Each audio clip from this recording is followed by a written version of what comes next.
আলহামদুলিল্লাহ আলহামদুলিল্লাহিল্লাযী বিয়াদিহিল মুলকু বাইনাল কাফি ওয়ান নুন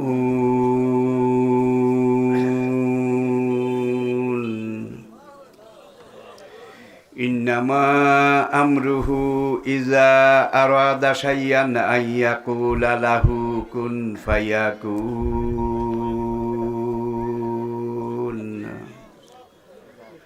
আম্মা বাদু ফাউযু বিল্লাহি মিনাশ শাইতানির রাজীম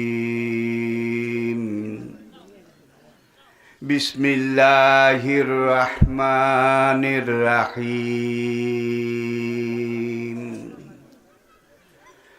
قال الله تعالى في كلامه المجيد والفرقان الحميد إن الله وملائكته يصلون على النبي يا أيها الذين آمنوا صلوا عليه وسلموا تسليما صلى الله عليه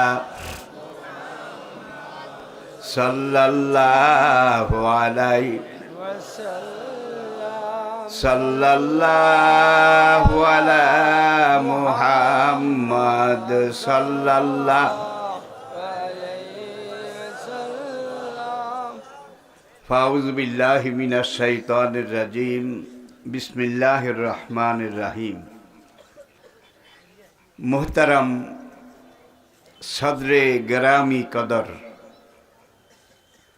واجب الاحترام हज़रात नाइब रसूल उलमाए किराम फजला ও মুরব্বিয়ান এজাম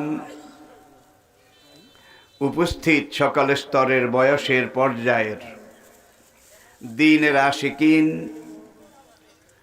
আল্লাহ এবং আল্লাহর রাসূলের মুহিব্বিন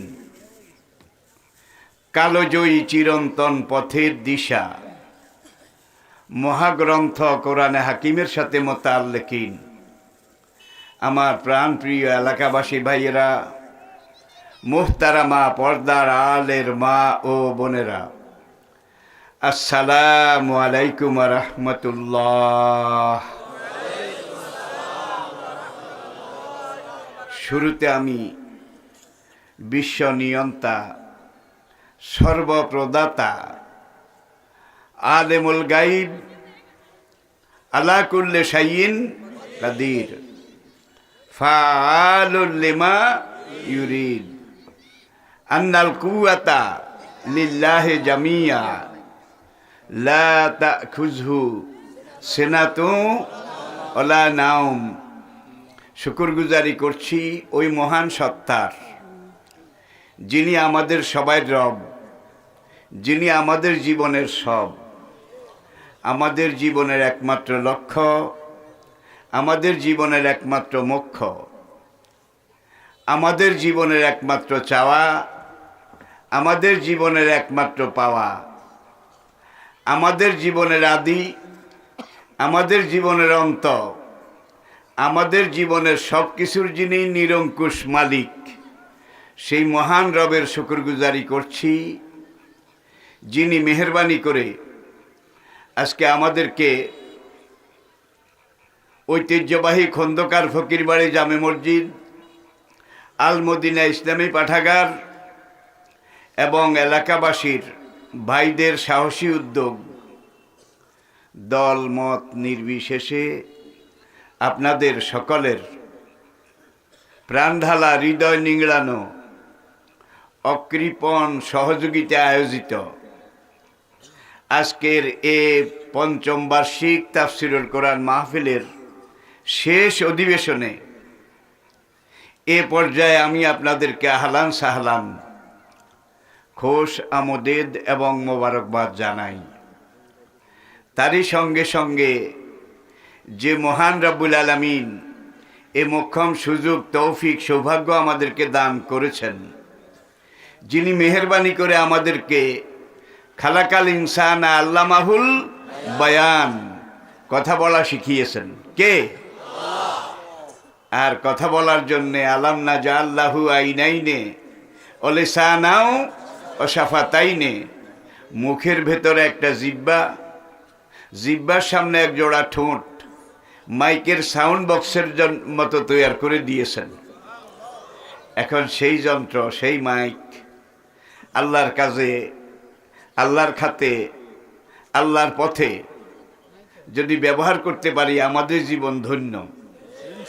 সবাই সকল প্রকার জড়তা, দুর্বলতা, সংকীর্ণতা, আবিলতা, হীনমন্যতা ঝেড়ে ফেলে ইমানের বলে বলিয়ান হয়ে জজবা, ইশক এবং মহব্বতের আমেজ মিশিয়ে সমস্বরে বুলন্দ আওয়াজে আকাশ বাতাস মুখরিত করে, নিজকে উজাড় করে, বিলীন করে, বীর বিক্রমে, সিংহ গর্জনে, বজ্র বিষাণে ফেটে পড়ে উল্লাসের সাথে আওয়াজ তুলে একবার পড়ুন আলহামদুলিল্লাহ। আল্লাহ পাকের শুকরিয়া আদায় করা দরকার। না করলে চলে না, চলবে না, চলছে না, চলতেও পারে না। কেননা তিনি বলছেন, আমি মানুষ বানিয়েছি, মানুষকে কথা বলা শিখিয়েছি। ঠিক কিনা বলেন? আমি দীর্ঘ সময় আপনাদেরকে তকলিফ দেব না, আগেই অভয় দিচ্ছি। আর আজকে দেশে বলেন, বিদেশে বলেন, বেশি কথা এখন আর বলতে পারি না। এই কথা বলার বয়স বর্তমানে 56 বছর। এতদিন কোনো মানুষ হয়তো হায়াতও তো পায় না। আমার ছেলেদেরকে ময়দানে নামিয়ে দিয়েছি, আপনারা তাদের কথা শুনবেন ইনশাআল্লাহ। মিজান আজহারি থেকে শুরু করে একেবারে কামরুল ইসলাম আনসারি পর্যন্ত এরা সবাই আমার ছেলে, আমার গৌরব। ইসলামের কিছু বাঘ শাহাদাত বরণ করে হযরত হামজার কাছে চলে গেছে, কিছু বাঘ খাঁচায় বন্দী হয়ে নবী ইউসুফের কাছে চলে গেছে। যুগে যুগে এটা হয়েছে, কিন্তু বাঘের বাচ্চারা ময়দানে নেমে গেছে। আজকে তাদেরকে সামাল দেওয়ার জন্যে বাতিলের সাকরাতুল মউত শুরু হয়ে গেছে। জান কবজ হওয়ার অল্প বাকি আছে। আপনারা কি ভয় পাচ্ছেন? ভয়ের কিছু নেই। আল্লাহু মুতিম্মু নূরিহি ওয়ালাউ কারিহাল কাফিরুন। ওয়াকাল আল্লাযীনা কাফারু লা তাসমাউ লিহাযাল কুরআনে অলগাউ ফিহি। মক্কাতে কোরআন প্রচার হচ্ছে, কোরআন নাজিল হচ্ছে। সাহাবায়ে কেরাম মক্কার গলিতে গলিতে, বাজারে বাজারে, পথসভা করে করে কোরআন তেলাওয়াত করে শোনাচ্ছেন। আরবদের ভাষা আরবি, কোরআনও আরবি। ইন্না আনজালনাহু কুরআনান আরাবিয়্যান লাআল্লাকুম তাকিলুন বিলিসানিন আরাবিয়্যিন মুবিন। স্বচ্ছ, প্রাঞ্জল, ঝরঝরে মিষ্টি ভাষা। কোরআনের শব্দের গ্রন্থ না, ভাবের দোতনা, সুরের ব্যঞ্জনা, ফাসাহাত এবং বালাগাত সব কিছু মিলিয়ে ১৫০০ বছরের মরু আরবের যাযাবর বেদুইনদের মন মানসিকতার মধ্যে আগুন ধরাই দিয়েছিল। যেখানেই কোরআন তেলাওয়াত করা হতো পতঙ্গের মতো মানুষ ছুটে আসতো। তারা কিন্তু কোরআনের বিরোধী ছিল, কিন্তু কোরআনের শব্দের ঝংকার, কথন ভঙ্গি, বচন ভঙ্গি যারা একবার শুনতো, ইন্না মিনাল বায়ানে লা সেহরা, কোরআনের এই পরিশুদ্ধ কথাগুলো মানুষের অন্তরে, কলবে, হৃদয়, মন, মননে, মানসিকতায়, হৃদয়ের গভীরতম কন্দরে জাদুর মতো আসর করত। পড়েন সুবহানাল্লাহ।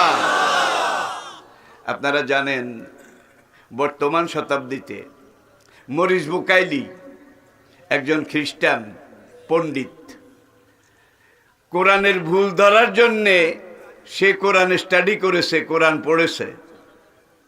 কোরআনের ভুল ধরার জন্যে। কোরআনের ভুল ধরতে গিয়ে কোরআন পড়ে সে নিজে কোরআনের কাছে ধরা পড়ে গেছে, সে ইসলাম গ্রহণ করেছে। এটা আপনারা জানেন। মারমাডিউক পিখতাল আরেকজন পাশ্চাত্যের পণ্ডিত, শুধু কোরআন এটা যে কোনো জায়গায় বেমিল বেখাপ্পা কিছু আছে কিনা, অসংলগ্ন কিছু আছে কিনা, থাকলে এটা মানুষের কাছে প্রচার করবে। এজন্যে যে গ্লোরিয়াস কোরআন, ইংরেজিতে কোরআনের তাফসির লিখেছে যে ভদ্রলোক, তিনিও একজন খ্রিস্টান। কোরআনের ভুল ধরতে গিয়ে কোরআন যখন পড়েছে, কোরআনের মহাসমুদ্রে সে ডুবে গেছে এবং ইসলাম গ্রহণ করতে বাধ্য হয়েছে। আপনারা জানেন মোহাম্মদ আসাদ, একটা বই আছে বাংলা, এখন অনুবাদ হয়েছে, মক্কার পথ। মক্কার পথ, মোহাম্মদ আসাদ, তিনি একজন অমুসলিম। আসাদ হওয়ার আগে তার একটা ইংরেজি নাম আছে। তিনি কোরআন যখন স্টাডি করেছেন, স্টাডি করার পরে মোহাম্মদ আসাদ এই কথাটা স্বীকার করেছে যে কোরআন শুধু কোরআন নয়, টিচিং অব এভরিথিং, জীবনের সব কিছুর প্রশিক্ষণ, যেটা কোরআনের তিবিয়ান আর লেকুল্লে শাইইন, এই আয়াতটার তর্জমা, এছাড়া আর কিছু নয়। আজকে মুসলমান নির্মূল করার জন্যে, খতম করার জন্যে দুনিয়ার সব বাতিল এক হয়েছে, এটাও আপনারা জানেন। হাদিস শরীফে হুজুর নবী করিম সাল্লাল্লাহু আলাইহি ওয়াসাল্লাম ইরশাদ করেছেন, কিয়ামতের আগে, ইমাম মাহদির আবির্ভাবের আগে সারা দুনিয়ার বাতিল এক হবে, আমার উম্মতকে খতম করার জন্যে সব এক হবে। হয় নাই বোধ হয়? কাফের বেঈমান, এক নম্বর মুশরিক। লা ইয়াত্তাখিযুল মুমিনিনা আল কাফিরিনা আউলিয়া মিন দুনিল মুমিনিন। মুসলমানরা মুসলমানদেরকে ছাড়া অন্য কাউকে বন্ধুরূপে গ্রহণ করবে না, করতে পারবে না, পারে না, করা উচিত না। ইয়া আইয়ুহাল্লাযীনা আমানু লা তাত্তাখিযুল ইয়াহুদা ওয়ান নাসারা আউলিয়া। ইহুদি খ্রিস্টান কাউকে তোমরা বন্ধুরূপে গ্রহণ করো না।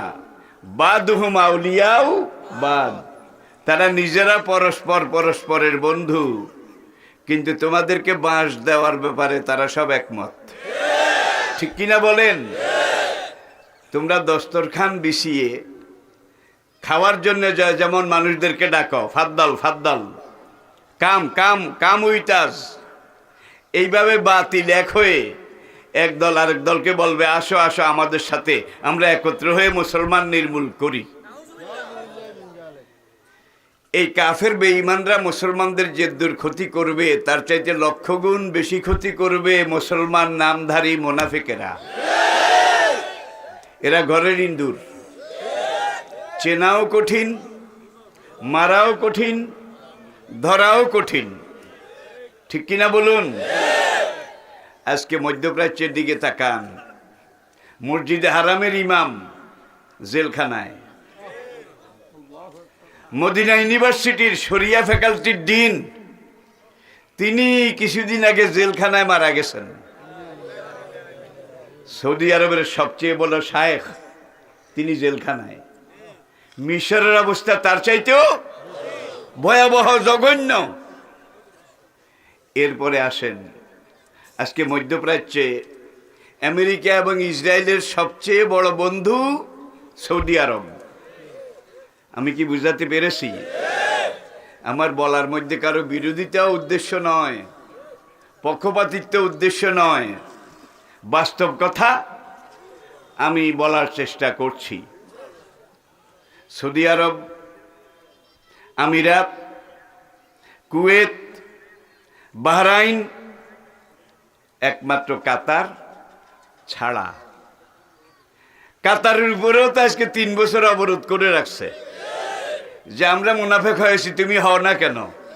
ঠিক কিনা বলেন? আর মুসলমান দেশগুলোর মধ্যে একমাত্র ইরান এবং তুরস্ক, এই দুইটা দেশ ছাড়া আর সব কিন্তু একই অবস্থার মধ্যে আছে। এক সাহাবী আরজ করলেন, কিলা ইয়া রাসূল আল্লাহ, ওগো আল্লাহ রাসূল, কাফেররা যখন এইভাবে একত্র হয়ে আমাদেরকে খতম করা শুরু করবে, আমরা কি তখন সংখ্যায় কম হব? আল্লাহ রাসূল জবাব দিলেন, না, তোমাদের সংখ্যা হবে অসংখ্য, অগণিত, কিন্তু তোমরা সাগরের কচুরিপানার মতো হবে, জোয়ারে আসবে ভাটায়, তোমাদের মধ্যে অধিকাংশ লোক হবে চেয়েছিলাম ইসলামের জন্য কিছু করব, ইসলামের পথে চলবো, ইসলামের কথা বলবো, দেশ খারাপ, সময় খারাপ, জান বাঁচান ফরজ। ঠিক কিনা বলেন? ঠিক কিনা বলেন? এই টাইপের মানুষের সংখ্যা কিন্তু এখন মুসলমান সমাজে বেশি। ঠিক কিনা বলেন? তাহলে মুশরিক, তাদেরকে বন্ধু হিসাবে গ্রহণ করতে আল্লাহ নিষেধ করেছেন। এরা তোমাদের থেকে শুধু নেবে, তোমাদেরকে কিছুই দেবে না। তার প্রমাণ আমাদের জাতির সামনে বোধহয় নাই, আছে? আর ইহুদি খ্রিস্টান, তারা তো শাইলকের গোষ্ঠী। শেক্সপিয়ারের উপন্যাসে আপনারা পড়েছেন, the merchant of Venice, the weaver of Rossdale, ভেনিসের বণিক, রসডেইলের তাঁতি, রোমিও জুলিয়েট থেকে শুরু করে কিং লিয়র পর্যন্ত, আপনি যদি এগুলো পড়েন, স্টাডি করেন, তাহলে বুঝবেন ওরা সবাই শুধু নিতে জানে, কিন্তু দিতে জানে না। ঠিক কিনা বলেন? লাইলি মজনু পারস্য উপন্যাসের ঘটনা আপনারা জানেন। একেবারে সংক্ষেপে বলছি, এই দুইজন একজন আরেকজনের প্রতি দুর্বল হতে হতে একেবারে প্রেমের বন্ধনে আষ্টে বৃষ্টি জড়িয়ে গিয়েছিল। লাইলিকে পাওয়ার জন্যে মজনু রাজপুরী ছাড়ল, যুবরাজের পদবি ছাড়ল, রাজকীয় শান শওকত জাকজমক সব কিছু ছেড়ে বনবাসী হলো। লাইলি গৃহবন্দিনী। একদিন জঙ্গলের পাশে একটা রাস্তার উপরে এসে মজনু বালির উপরে, রাস্তার বালির উপরে লেখে লায়লা, লায়লা লেখে, আবার ওই লায়লার দিকে চায়, একটু মুস্কি হাসে, এটাকে মোছে, আবার লেখে লায়লা, আবার এটার দিকে তাকায়, মুস্কি হাসে, আবার মোছে। বন্ধু দুইজন এসে টিপ্পনি কেটে বলে, পাগলা, এখানে কি করছিস? মজনু জবাব দিল, গুফতে মুস্কে নামে লায়লা মি কুনাম, খাতেরে খোদরা তাসাল্লি মি দেহাম। বাড়ি সারলাম, ঘর সারলাম, রাজকীয় পরিবেশ সারলাম, লাইলির দেখা পেলাম না। এখন এই বালিয়ালির উপরে লাইলির নামটা লেখি, আবার মুসি, আবার লেখি, আবার মুসি। বন্ধু দুজন জিজ্ঞাসা করলো, কেন লেখো আর মুছ? লায়লা, যখন লিখি তখন আমার এখানে একটা ক্যামেরা আছে, এই ক্যামেরায় লাইলির চেহারাটা দেখা যায়, এইটা দেখে দেখে আমি আমার মনকে প্রবোধ দেই। এইবার মজনু লাইলির বাড়ির কাছে এসে এক জঙ্গলে আশ্রয় নিয়েছে। লাইলি বন্দিনী, তাকেও বের হতে দেয়া হচ্ছে না। এখন লাইলি প্রত্যেক দিন এক বাটি দুধ চাকর ছেলেকে দিয়ে মজনু পাগলার জন্য পাঠায়। মজনু পুরা বাটি দুধ খেয়ে বাটিটা ফেরত দেয়। এইবার সে প্রত্যেক দিন পাঠায়, মজনু খায়। একদিন লাইলি চিন্তা করলো, আমি পাঠাই, সে শুধু খায়, আসলে আমাকে ভালোবাসে কিনা, এটার একটা অগ্নি পরীক্ষা দরকার। লাইলি আজকে বাটিতে দুধ দিল না, বাটিতে একটা সাদা কাগজে লিখলো, মজনু, তুমি যদি সত্যিকার আমার প্রেমিক হও, আজকে দুধ পাঠাতে পারলাম না, তোমার কয়েক ফোঁটা রক্ত এই বাটির মধ্যে উপহার হিসেবে আমার জন্য পাঠাইয়া দাও। লাইলি আজকে, মজনু আজকে আর দুধ পেল না, রক্তের চিঠি। এখন এইটা পড়ে টড়ে বাটিটাও চাকরকে ফেরত দেয় আর বলে, লাইলিকে গিয়ে বলো আমি দুধ খানেওয়ালা মজনু, রক্ত দেনেওয়ালা মজনু নই। ঠিক কিনা বলেন? আমাদের যত বন্ধু আছে ডানে বামে সামনে পিছনে, সব দুধ খানেওয়ালা মজনু, রক্ত দেওয়ার মতো মজনু একজনও নাই। ঠিক কিনা বলেন? ইতিহাস অনেক লম্বা, এটা আমার আলোচনারও বিষয় নয়, তারপরেও শেষ করি। দেখুন ইতিহাস কোন দিকে যায়। শেষমেশ একদিন মজনু এইভাবে লায়লা লেখে মোছে, লায়লা লেখে মোছে। এই অবস্থাতে তার চেতনা ফিরে আসলো। যেই লাইলির রূপ লাবণ্য সুষমা সৌন্দর্য, এটা দেখে আমি রাজত্ব ছাড়লাম, রাজকীয় পরিবেশ ছাড়লাম, রাজপুরী ছাড়লাম, পাগল ভিক্ষুকের বেশে আমি বন জঙ্গলে আশ্রয় নিলাম। যেই মালিক এত সুন্দর লাইলি বানিয়েছে, সেই মালিক জানি কত সুন্দর। আল্লাহু আকবার, আল্লাহু আকবার। ওলামায়ে কেরাম বুঝে গেছেন, ইসকে মেজাজি, ইসকে হাকিকিতে চলে গেছে। আল্লাহু আকবার। যারে দত্তুল লাইলি, যেই কারিগর এই লাইলি বানিয়েছে, সেই কারিগর জানি কত সুন্দর। আমাকে এখন তার খোঁজ নিতে হবে। এইবার আর লায়লা লায়লা জিকির নাই, এইবার লায়লার জায়গা দখল করেছে আল্লাহ, আল্লাহ, আল্লাহ, আল্লাহ। ওখান দিয়ে পাগলিও কিন্তু কায়দা করে লোহার শিকল হাত বাঁধা এটা খুলেছে। খুলে তারপরে মজনু যেখানে অনশন করতেছে সেখানে গেছে। মজনুর চোখ বন্ধ, কারো দিকে ফিরে তাকায় না, শুধু আল্লাহ, আল্লাহ, আল্লাহ। লাইলি সেখানে কাছে গিয়ে কান্দে আর গায়, লাইলি তোমার এসেছে ফিরিয়া, মজনু গো আঁখি খোলো। ভুলে গেছেন বোধ হয়। লাইলি তোমার এসেছে ফিরিয়া, মজনু গো আঁখি খোলো।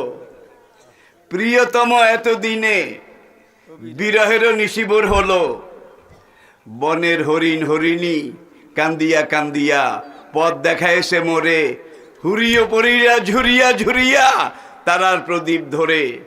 এইভাবে গায়, কিন্তু মজনু তাকায়ও না, ফিরেও চায় না। লাইলির প্রতি যেটা ছিল এটা ট্রান্সফার হয়ে লাইলির স্রষ্টা দ্রষ্টা মালিক সেখানে চলে গেছে। ঠিক কিনা বলেন? আমরাও তো সেই আল্লাহর জন্য মজনুন হইতে হবে, দিওয়ানা হতে হবে, পাগল পারা হতে হবে। আমি সংক্ষেপ কয়েকটা কথা বলবো। আপনারা আল্লাহ প্রেমিক, ঠিক কিনা? লায়লা প্রেমিক নন, কার প্রেমিক? আল্লাহর প্রেমিক। তাহলে আসুন কিভাবে আল্লাহর প্রেমিক হওয়া যায়, এইটা ট্রেনিং দেওয়ার জন্য, প্রশিক্ষণ দেওয়ার জন্য আল্লাহ এই কোরআন নাজিল করেছেন। এই কোরআনে অন্য কিছু নেই। তোমরা যদি আমার হও, আমি তোমাদের হয়ে যাব। তোমরা যদি আমাকে একবার ডাকো, আমি তোমাদের ওই একবার ডাকে 10 বার সাড়া দেব। তোমরা যদি হেঁটে হেঁটে আমার দিকে এগিয়ে আসো, আমি আল্লাহ দৌড়াতে দৌড়াতে তোমাদের দিকে এগিয়ে যাব। আল্লাহু আকবার। আরেকটা রাওয়ায়ে তো আছে, তোমরা যদি আমার দিকে 1 কদম আগাও, আমি মালিক তোমাদের দিকে 10 কদম এগিয়ে যাব। তাইলে আল্লাহ চান যে আমরা আল্লাহর দিকে আগাই। আমরা যদি এগিয়ে যাই, আল্লাহ বোধহয় 10 গুণ আগাবেন না। এখন আমরা 1 কদমও বাড়াই না, যার জন্য আল্লাহর এখন আর সামনে বাড়ার দরকার নেই। সাহায্য করবেন কাকে? ময়দান তো খালি। মজনু পাগলের মতো আল্লাহ পাগল একটাও নাই। ঠিক কিনা বলেন? এখানে যেই জিনিসটা চিন্তার ব্যাপার, এই কোরআন 1500 বছর আগে আল্লাহ নাজিল করেছেন আমাদের নবীজির উপরে। আর এই কোরআনকে আজকে দুনিয়ার মুসলিম অমুসলিম সব চিন্তাশীল গবেষক যারা কোরআনের উপরে রিসার্চ করেছে, সবাই এক বাক্যে স্বীকার করেছে, লার্নিং অব এনিথিং, এই কোরআন হলো সব জ্ঞানের মূল পুঞ্জীভূত রূপ। এই কোরআনে খাওয়ার কথা আছে নাকি নাই? কুলু মিন তয়্যিবাতি মা রাযাকনাকুম, আরেক আয়াতে কুলু আশরাবু, ভাত রুটি খাও তারপরে পানি খাও। ওয়ালা তুসরিফু, প্রয়োজনের অতিরিক্ত বেশি খেও না। তাহলে খেতে বলেছে। আবার যতটুকুন না খেলে চলে না, এতটুকুন খেতে বলেছে। ওয়ালা তুসরিফু, পেট ভরার পরেও আপনি মরা হাঁসে কুড়ার নাগাল পেয়েছে অনেক দিন, খেতে খেতে এক করে এই পর্যন্ত। ফালাউলা ইজা বালাগাতিল, মানুষ না খেলে মরে, বেশি খেলে তো মরে না। জবাব পাচ্ছি না। না খেলেও মরে, বেশি খেলেও মরে। যার জন্য আল্লাহ কোরআনে বলছেন ওয়ালা তুসরিফু, যে দুধ দরকার এদ্দুর খাও, তার বেশি নয়। তুমি খেটে যেটা থাকে, বলে জিরানেকা আলাইকা হাক্কুন, তোমার আশপাশে ডানে বামে যারা আছে তাদের হক তোমার উপরে আছে। যে দূর লাগে এদ্দুর তুমি খাও, যেটা থাকে এটা ওদেরকে দিয়ে দাও, তাহলে ওরাও না খেয়ে মরবে না, তুমিও বেশি খেয়ে মরবে না। এখন আমাদের সমাজে একদল না খেয়ে মরে, আরেক দল বেশি খেয়ে মরে, ঠিক কিনা বলেন? হজ ফরজ জীবনে একবার, কয়বার? এখন কিছু মানুষ টাকা পয়সা বেশি হয়ে গেছে, প্রত্যেক বছর হজে যায়, প্রত্যেক বছর হজে যায়, প্রত্যেক বছর উমরাতে যায়, ঠিক কিনা বলেন? হজ জীবনে ফরজ কয়বার? জোরে বলেন। এরপরে যত হাজার বার করুক সব নফল। ফরজ হজের সওয়াব কিন্তু আর পাওয়া যাবে না। সে প্রত্যেক বছর উমরা করে, হজ করে, নফল আদায় করে, কিন্তু বাড়ির আশপাশে যারা না খেয়ে মরে এদের খবর নেওয়া তার উপরে ফরজ ছিল, ঠিক কিনা বলেন?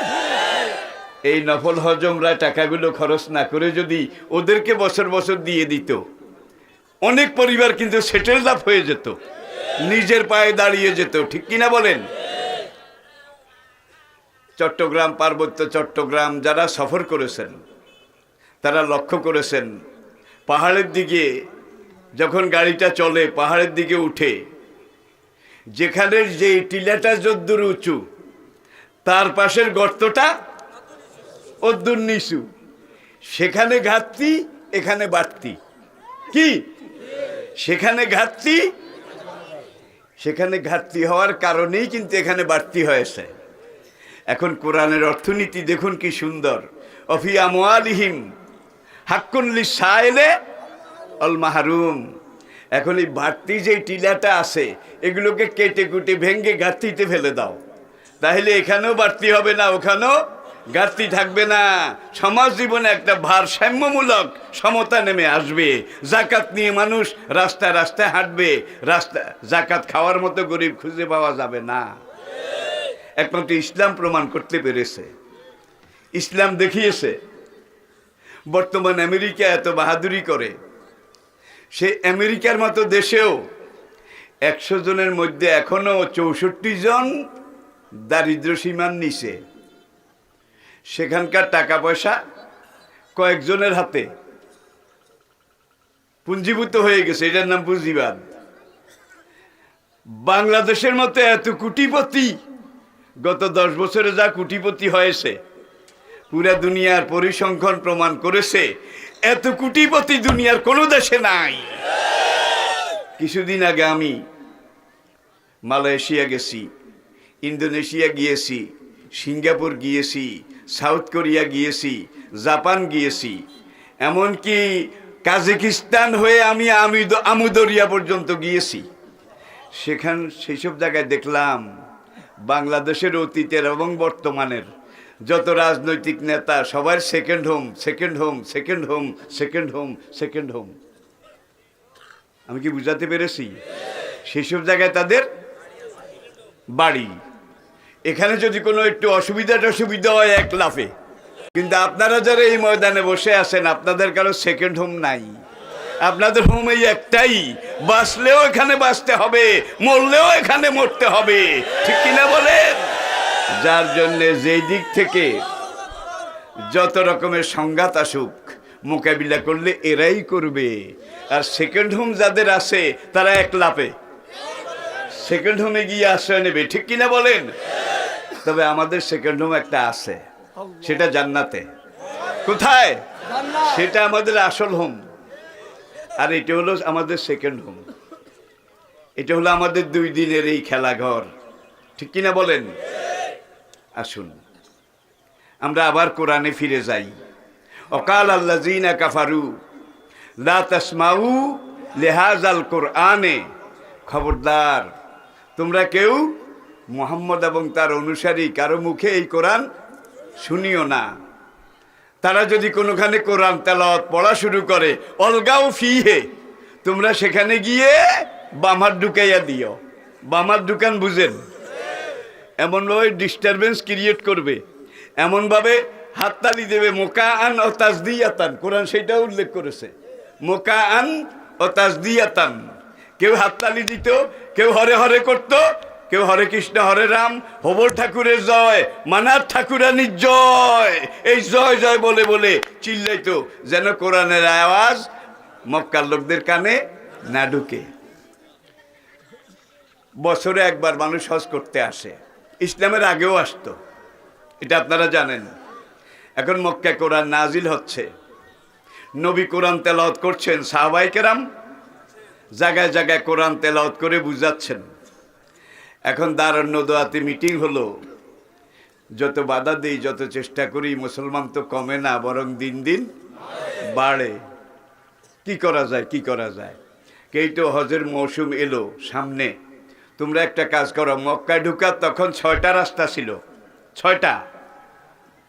পূর্ব দিক থেকে আসতো জাবালে নূরের দিক থেকে, মদিনার দিক থেকে তানিম, সরে তানিম, আবার ইয়ামনের দিক থেকে সারে ইব্রাহিম। এইভাবে বিভিন্ন রাস্তা দিয়ে মক্কার দিকে ঢুকতো। কোরআন যেটাকে বলছে মিনকুল্লে ফাজ্জিন আমিক, মিনকুল্লে ফাজ্জিন আমিক। দুনিয়ার প্রত্যন্ত এলাকা থেকে মানুষ মক্কার দিকে আসতেছে কি জন্যে? হজ করার জন্যে। কি জন্যে? এখন আবু জেহেল কিছু ঠিকাদার রাস্তার মোড়ে নিয়োগ করলো। এদের দায়িত্ব ছিল যে হবল ঠাকুরের বান্দারা, লাট ঠাকুরানির বান্দিরা, আপনারা আল্লাহর ঘর কাবা শরীফ জিয়ারত হজ করতে যাবেন, যান, ভালো করেন, খবরদার জাদুকরের পাল্লায় পড়বেন না। কিন্তু আমাদের নেতারা আমাদেরকে পাঠিয়েছে আপনাদেরকে আগাম জানিয়ে দেওয়ার জন্যে, মক্কায় নতুন একজন জাদুকর প্রকাশিত হয়েছে, তার কাছে গেলে মানুষের জাদুর আসর হয়। এই রাস্তায় এই কথা বলল। সারে ইব্রাহিম, ইয়ামনের দিক থেকে যারা আসে, তারা বলল আল্লাহর বান্দারা, হবল ঠাকুরের বান্দিরা, আল্লাহর ঘর হজ করতে যান, ভালো কথা, খবরদার পাগলের পাল্লায় পড়বেন না। হোয়াট ইজ পাগল? পাগল কি? শোনেন নাই মক্কাতে মানুষ একটা নাম মোহাম্মদ, রাজুলুম মাজনুন, কোরআনের ওয়ার্ড, সে মাথা খারাপ, পাগল। খবরদার হজ করে টোরে সওয়াব নেকি নিয়ে বাড়িতে ফিরে যাইয়েন, পাগলের পাল্লায় পড়িয়েন না। হাজী সাহেবের একজন আরেকজন কয়, রে ভাই আমি ভুলে টুলে যাই নাকি, তুই একটু মনে করে দিবি, কেমন জাদুকর একবার না দেখে দেশে ফিরে যাব না। এবার এরা কয়, ভাই আমি ভুলে যাই নাকি, তোমার কাছে একটা অনুরোধ, কেমন পাগল, একবার না দেখে দেশে ফিরে যাব না। দেখছেন কারবার? ওরা দিল বাধা নেগেটিভ, আর ওদের এই নেগেটিভ বাধাটা আল্লাহ পজিটিভ ভাবে কাজে লাগাইয়া দিলেন। আল্লাহ পারেন নাকি পারেন না? হজ শেষ হয়ে গেছে, এখন সবাই কেউ পাগল দেখার জন্য যায়, কেউ জাদুকর দেখার জন্য যায়। সেখানে গিয়ে নবীর চেহারা মুবারক দেখে প্রথম তাদের অন্তর এটা পরিবর্তন হয়। আর ইন্না মিনাল বায়ানে লা সেহরা, আল্লাহ নবী কোরআনের একটা দুইটা আয়াত তেলাওয়াত করেন, এই তেলাওয়াত শুনেই ওদের ভিতরে কোরআনের জাদু ঢুকে যায়, ওরা ইসলাম গ্রহণ করে মুসলমান হয়ে দেশে ফিরে যায়। মদিনাও তো ইসলাম এইভাবে গেছে, আবিসিনিয়াও এইভাবে গেছে, বাসরাতেও ইসলাম এইভাবে গেছে। তাহলে বোঝা গেল কোরআনের কাজ, কোরআনের পথ, ইসলামের পথ এটা বাধা দেওয়ার পথ নয়। এটারে বাধা দিলে এটা আরো বেশি বেশি ছড়ায়, আরো বেশি বেশি এগিয়ে যায়, ঠিক কিনা বলেন? তাহলে আপনারা ডরাইয়েন না। কে কে ডরাইছেন? আমরা তো শীতের চোরও নয়, অন্ধকার রাতের চোরও নয়। আমরা আল্লাহর দ্বীনের দায়ী, দ্বীনের রাই, দ্বীনের নকিব, দ্বীনের মুজাহিদ। আমরা যদি এইভাবে কোরআনের কথা, দ্বীনের কথা বলতে বলতে শহীদ হয়ে যেতে পারি, আমাদের জন্য এইটাই সবচেয়ে বড় কামিয়াবি, ঠিক কিনা বলেন? এবার আসুন, ইন্না আনজালনাহু কুরআনান আরাবিয়াল লাআল্লাকুম তাকিলুন। আমি এই কোরআন প্রাঞ্জল বিশুদ্ধ আরবিতে নাজিল করেছি। কেন? যেন তোমরা এটা বুঝতে পারো।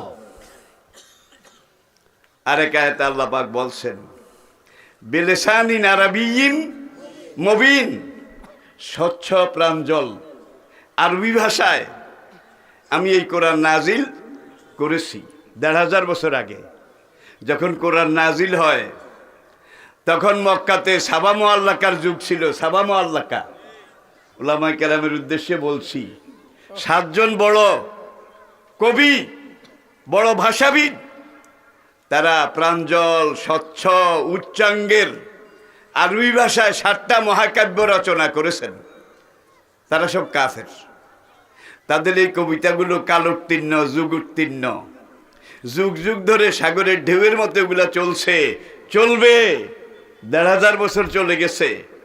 বিষয়বস্তুর দিক থেকে যে যাই হোক না কেন, কিন্তু আরবি ভাষার শব্দের গ্রন্থ না, ভাবের দত না।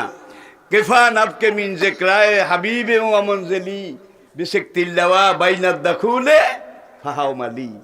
১৫০০ বছর চলে গেছে। এত সুন্দর, এত প্রাঞ্জল, এত নিখুঁত, এত নির্ভুল, এত নিরঙ্কুশ আরবি ভাষার গাঁথুনি আজ পর্যন্ত কেউ দিতে পারে নাই। তাহলে কোরআন যখন আরবে নাজিল হয়, আরব শুধু জাহেলি বর্বর যুগ ছিল না, সাবা মুআল্লাকার যুগ ছিল। ওরা প্রথম কোরআনের মতো কোরআন বানিয়েছে। আপনারা জানেন, আলাম তারা কাইফা ফাআলা রাব্বুকা বিআসহাবিল ফিল ওয়া লাহু খুরতুমুন তাওয়িল। I repeat, attention please. আলাম তারা কাইফা ফাআলা রাব্বুকা বিআসহাবিল ফিল ওয়া লাহু খুরতুমুন তাওয়িল। হে নবী, আপনি কি দেখেননি আপনার রব হাতি বাহিনীর সাথে কি আচরণ করেছিলেন? সূরা ফিল, আলাম তারা। ওরা যখন হাতির কথা শুনেছে, বিআসহাবিল ফিল, এটার সাথে ওরা এক লাইন নিজেরা বানিয়ে লাগিয়েছে, ওয়ালাহু খুরতুমুন তাওয়িল। হাতির লম্বা একটা সুরও আছে। বিল ফিলের সাথে খুরতুমুন তাওয়িল, এই যে লামের সাথে লাম মিলে গেছে। আর মুহাম্মাদের খোদা কইছে ফাহাতু বিসূরাতিন মিন মিসলিহি, কোরআনের মতো একটা সূরা, একটা আয়াত বানাইছি। এখন হুজুরে কয় না, এটা অশুদ্ধ, এটা হয় নাই, তোমাদের এটা নাথিং, রাবিশ। তাহলে বহস হোক। নবী বলেন ১০০ বার বহস করাও। আরবের বড় বড় মুশরিক পণ্ডিত, তাদেরকে আনলো ভাড়া করে, নির্ধারিত দিন এটা ঠিক করে সেখানে বহস হচ্ছে। এক দলে আল্লাহর নবী আর ২৯ জন মুসলমান, সর্বসাই করলে ২৯ জন। আরেক দলে আবু জাহেল, উতবা, ওলীদ, মুগীরা, রবিয়া, সায়বা, এরা সহ হাজার হাজার কি কাফের, বেঈমান, কোরআন বিরোধী। এখন ওই নির্ধারিত সালিস যারা, তাদেরকে আনা হলো। আনার পরে মামলা পেশ করা হলো যে মুহাম্মদের খোদা বলেছে কোরআনের মতো কোরআন বানাইতে পারবে না। হে বিচারকগণ, আপনারা অ্যাটেনশন প্লিজ, লক্ষ্য করুন। আলাম তারা কাইফা ফাআলা রাব্বুকা বিআসহাবিল ফিল ওয়া লাহু খুরতুমুন তাওয়িল। এইটা আমরা কোরআন বানাইছি। এখন ওই বিচারকেরা, তারাও কিন্তু মুশরিক কাফের। তারা বলে আলাম তারা কাইফা ফাআলা রাব্বুকা বিআসহাবিল ফিল। কোনো মানুষের পক্ষে এই ধরনের নিরঙ্কুশ প্রাঞ্জল ঝরঝরে মিষ্টি ভাষার অলংকার কোনো মানুষের পক্ষে বানানো কোনোদিন সম্ভব নয়। অলাহু খুরতুমুন তবিল, ফিলের সাথে যারা লাগিয়েছে এদের এটা সাহিত্য হওয়া তো দূরের কথা, ওদের বিজ্ঞ জ্ঞানও নাই। তাহলে কবিও ওদের মুশরিক, বিচারকও ওদের। রায় কোন পক্ষে এসেছে? কোরআনের পক্ষে, মুহাম্মদ সাল্লাল্লাহু আলাইহি সাল্লামের পক্ষে। কারণ আরে এইটা হয় না, আবার নতুন করে বানা। এখন আরবের বড় বড় এক্সপার্ট তারা গোপন মিটিংয়ে বসলো, বসে আবার কোরআনের মতো কোরআন বানাইলো। কি? ও সামায় জাতিল বুরুজ ও নেশায় জাতিল ফুরুজ। বুরুজের সাথে ফুরুজ। আসমানে কক্ষপথ আছে, মেয়ে লোকের লজ্জাস্থান আছে। জোরে পড়েন নাউজুবিল্লাহ। আগের সালিশদেরকে আনে নাই, আজকে নতুন সালিশ আনছে। কারণ আগের সালিশের মোহাম্মদ জাদু করেছে, যার জন্য মোহাম্মদের পক্ষে রায় দিছে। দেখছেন কারবার? আজকে নতুন নতুন সালিশ তাদের কাছে আবার পেশ করা হলো। অসামায় জাতিল বুরুজ অন্নেসায় জাতিল ফুরুজ অলিয়মিল মাউদ অশাহিদ ও মাসুদ কোতেলা আসাবুল আফদুদ। এখন কবিরা দেখে টেকে বলে যে অসামায় জাতিল বুরুজ অন্নেসায় জাতিল ফুরুজ, বুরুজের সাথে ফুরুজ এটা যারা মিলিয়েছে, হাউলায় আশকাল কাউম, এরা আরবের ইতর দি গ্রেট। হ্যাঁ রে, কবিও ওদের, স্বজাতীয় ওদের। সালিশের জন্য আনে, রায় দেয় কার পক্ষে? কোরআনের পক্ষে, মুহাম্মদ সাল্লাল্লাহু আলাইহি ওয়াসাল্লামের পক্ষে। ঠিক কিনা বলেন? ফাইলাম তাফালু আলাম তাফালু ফাত্তাকুন নার আল্লাতী ওয়াকুদুহান নাস ওয়াল হিজারা উইদ্দাত লিল কাফিরিন। আরেকটা বলবো, দুইবার ধরা খাইছে, একবার ফিল আবার বুরুজ। নজরুলের ব্যথার দান, নজরুলের ব্যথার দান যে ভাইয়েরা পড়েছেন তাদের দৃষ্টি আকর্ষণ করছি। নজরুল দ্বিতীয় মহাযুদ্ধ থেকে ফিরে এসে ঝিলাম নদীর পাড়ে একটা পুরানো কামানের উপরে বসে কবিতা লিখতেছে। এমন সময় একবার উলঙ্গ দিগম্বর ল্যাংটা পাগল একটা, গায়ে কাদা কুদা মাটি, শামুকের মালা গলায়, হাতে শামুকের মালা চুড়ি, নাচতে নাচতে কবির সামনে এসে এইভাবে নেচে নেচে শামুকের ঘন্টা বাজিয়ে একেবারে ছন্দহীনভাবে কি যেন কতগুলা বলল। নজরুল বলে আমি কিছুই বুঝলাম না। কলম থামিয়ে বললাম, পাগলা তুমি কি কবি নাকি লেখক? ল্যাংটা পাগলা কয় আমি দোনোটা। কয় গাও তো দেখি। পাগলা এইবার গায়, এপার থেকে মারলাম ছুরি লাগলো কলা গাছে, হাঁটু বেয়ে রক্ত পড়ে চোখ গেল রে বাবা। নজরুলকে মিলল তো না। কি তোমার কবিতার ছন্দ তো মিলল না। পাগলাকে ছন্দ মিলল না তাতে কি, তোর হাঁটু গড়িয়ে তো রক্ত ঝরাইলাম। দেখুন, এইবার তারা সিদ্ধান্ত নিল কোরআনের মতো কোরআন তাইলে বানানো সম্ভব নয়। আমাদের লোকেরাই মুহাম্মদের পক্ষে রায় দেয়। একটা কাম কর, পুরা কোরআন তোরা স্টাডি কর, করে টোরে একটা দুইটা জায়গায় যদি ব্যাকরণের ভুল ধরতে পারিস, ভুল ব্যাকরণের ভুল, তাহলে এইটা নিয়ে আমরা পুরা মক্কার ময়দানে নেমে যাব। 2 নম্বর, মুহাম্মদের খোদা কোরআন নাজিল করে ব্যাকরণই তো জানে না। এই ভুল কোরআন মক্কায় চলতে দেওয়া হবে না। লা তাসমাউ লিহাযাল কুরআনে অলগাউ ফীহি লাআল্লাকুম তাগলিবুন। আসুন আর একটু সামনে। এইবার ওরা 2টা জায়গা খুঁজে বের করলো। ইন্না হাযা ইল্লা লাশাইয়ুন উজাব। উলামায়ে কেরাম লক্ষ্য করতেছেন, ইন্না হাযা লাশাইয়ুন উজাব। ঠিক 2 আয়াত পরে আবার ইন্না হাযা লাশাইয়ুন ইউরাব। আই রিপিট, প্রথম আয়াতে লাশাইয়ুন উজাব আর দ্বিতীয় আয়াতে লাশাইয়ুন ইউরাব। কিন্তু আরবি ব্যাকরণের একটা চিরন্তন নিয়ম আছে, মুক্তাদা এবং খবর, উদ্দেশ্য এবং বিধেয়, সাবজেক্ট এবং প্রেডিকেট।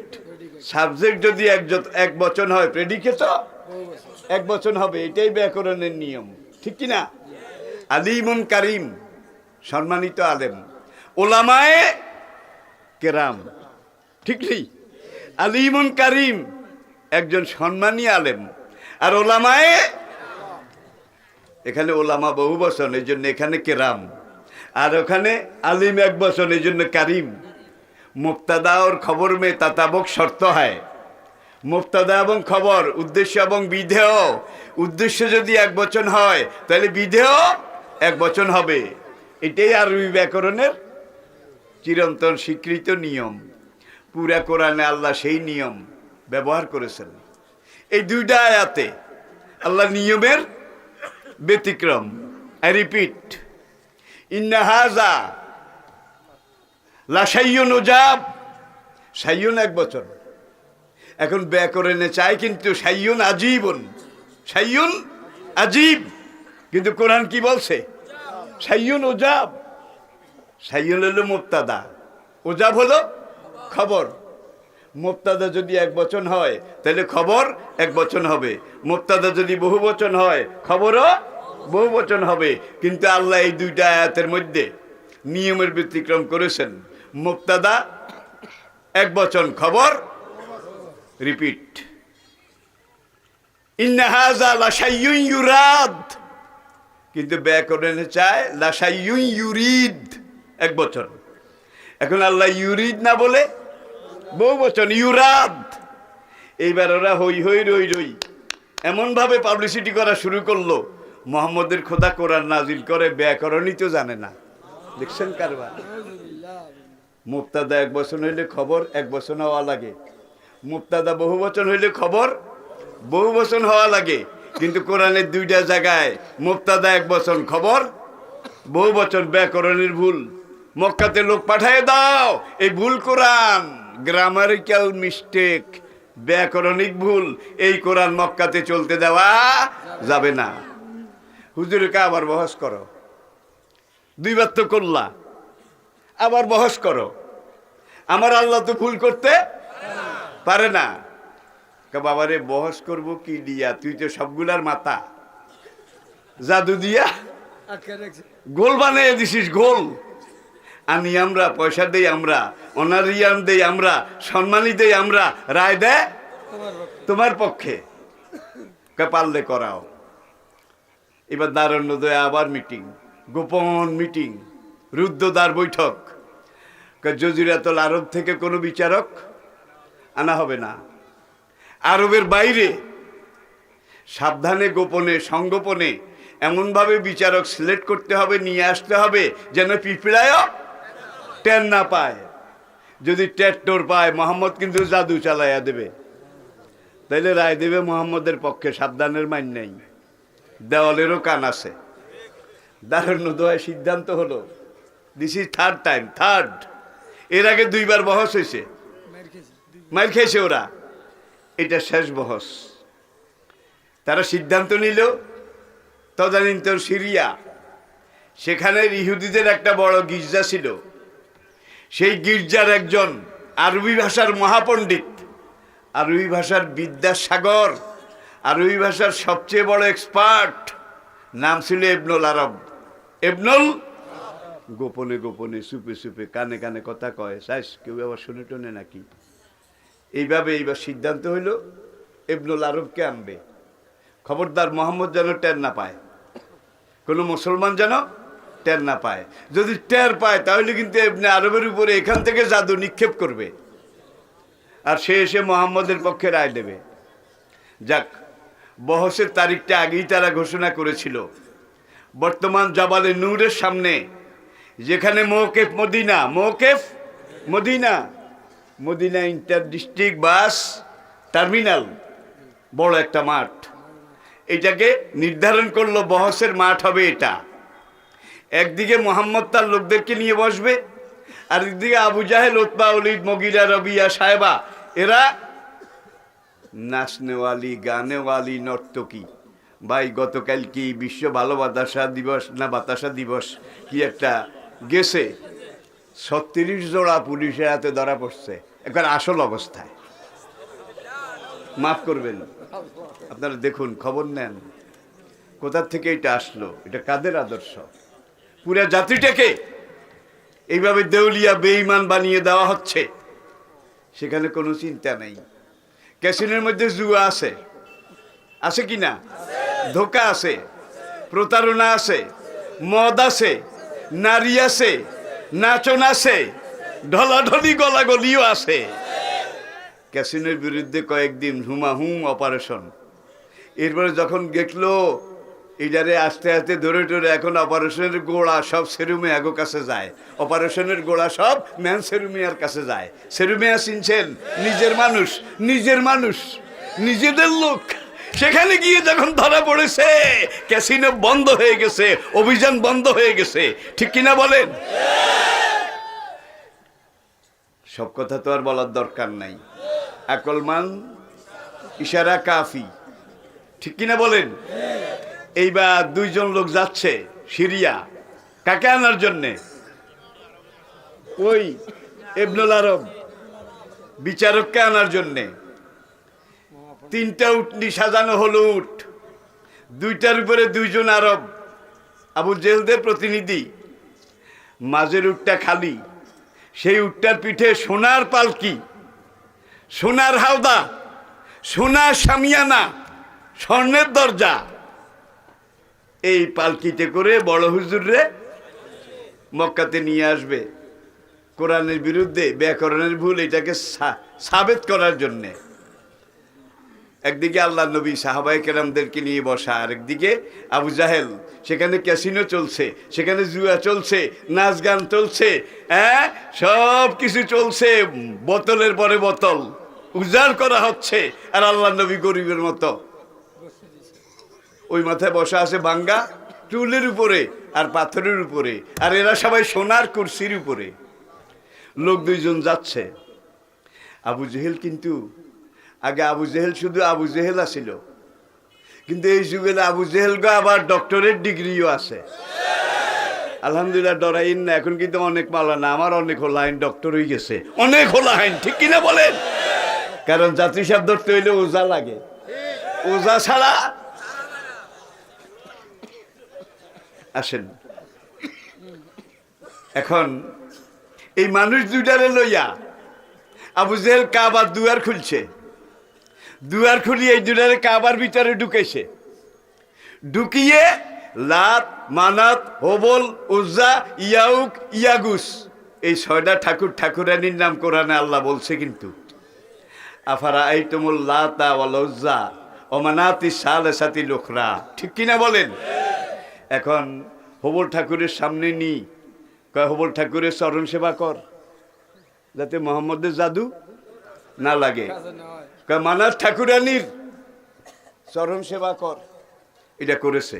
করার পরে আবার 2খান হাড্ডি পুরানো, এই হাড্ডি 2টা আবু জেহেল নিজে লাত ঠাকুরের গায়ের মধ্যে এইভাবে লাগাইছে, মানাত ঠাকুরের গায়ের মধ্যে লাগাইছে। লাগাইয়া একটা স্বর্ণের কৌটার ভিতরে ঢুকাইয়া ওই 2জনকে বুঝাইয়া দিছে। সিরিয়া গিয়ে কবি সাহেবকে বলবি, আপনার অনারারিয়াম 10 টাকার জায়গায় 10 কোটি টাকাও যদি চান আমরা দিতে রাজি আছি, সাবধানের মাইন নাই। কিন্তু আপনি এই মক্কাতে আসার আগে একটা হাড্ডি কোমরে বাঁধবেন আর একটা হাড্ডি গলায় দিবেন, যাতে মোহাম্মদের জাদু না লাগে। দেখছেন কারবার? ওরাও সে আনা কমা ছিল না, ঠাকুরের গায়ে পায়ে লাগাইয়া। এখন এই হাড্ডি লোকদের সাথে দিছে রায় দেওয়ার মুনসেফ বিচারপতি তাকে, যেন মোহাম্মদের জাদু টোনা বান এগুলো আসর। এমনি আরো প্রথম দিতে রাজি হয় নাই, পরে কে এগুলো আমি কেন দেব, কেমন দেখা যায়? আপনার আলখেল্লা জামার ভিতরে থাকবে, কেউ দেখবে না। আমাদের বড় হুজুর আবু জাহেল কইছে, আপনারে এমনি আমরা দিতাম 1 লক্ষ দিরহাম, এখন আপনাকে 5 কোটি দিরহাম দেওয়া হবে। দে, লাগলে আরো কয়টা লাগা, আমি পয়সা ছাড়া কিছু চিনি না। দেখছেন কারবার? নির্ধারিত দিন আসলো, এই 2 দল 2 দিকে অপেক্ষা করছে। আপনাদের বোধহয় অসুবিধা হচ্ছে। 2 দল 2 দিকে অপেক্ষা করছে। আমি কোরআনের কথা বলছি, কিন্তু দূর মরুভূমিতে ধুলাবালি উঠতেছে, এখানে এরা ঢোল বাজানো শুরু করেছে, হাততালি দেওয়া শুরু করেছে, আসে আসে, আর মহিলারা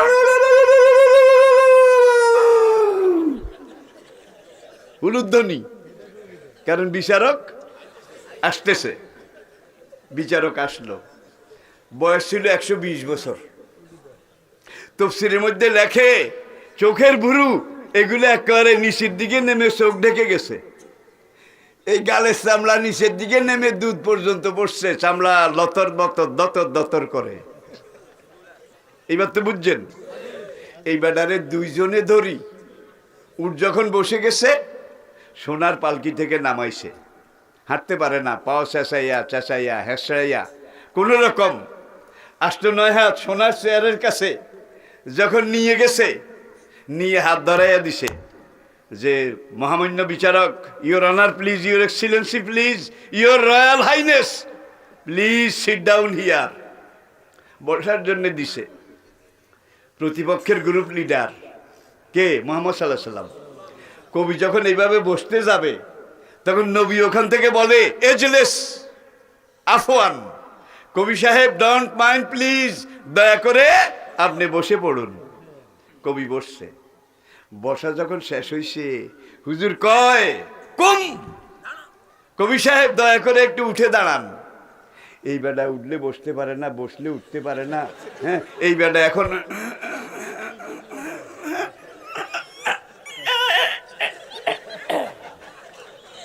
আরবের কাটেছি ভদ্রতা, অনেক কোঁত কাঁত দিয়ে কোন রকম যখন সোজা হয়ে দাঁড়িয়েছে, হুজুর বললেন, এজলেস আফওয়ান, মহামান্য কবি don't mind please, your royal highness please sit down. এতে আবার কোথায়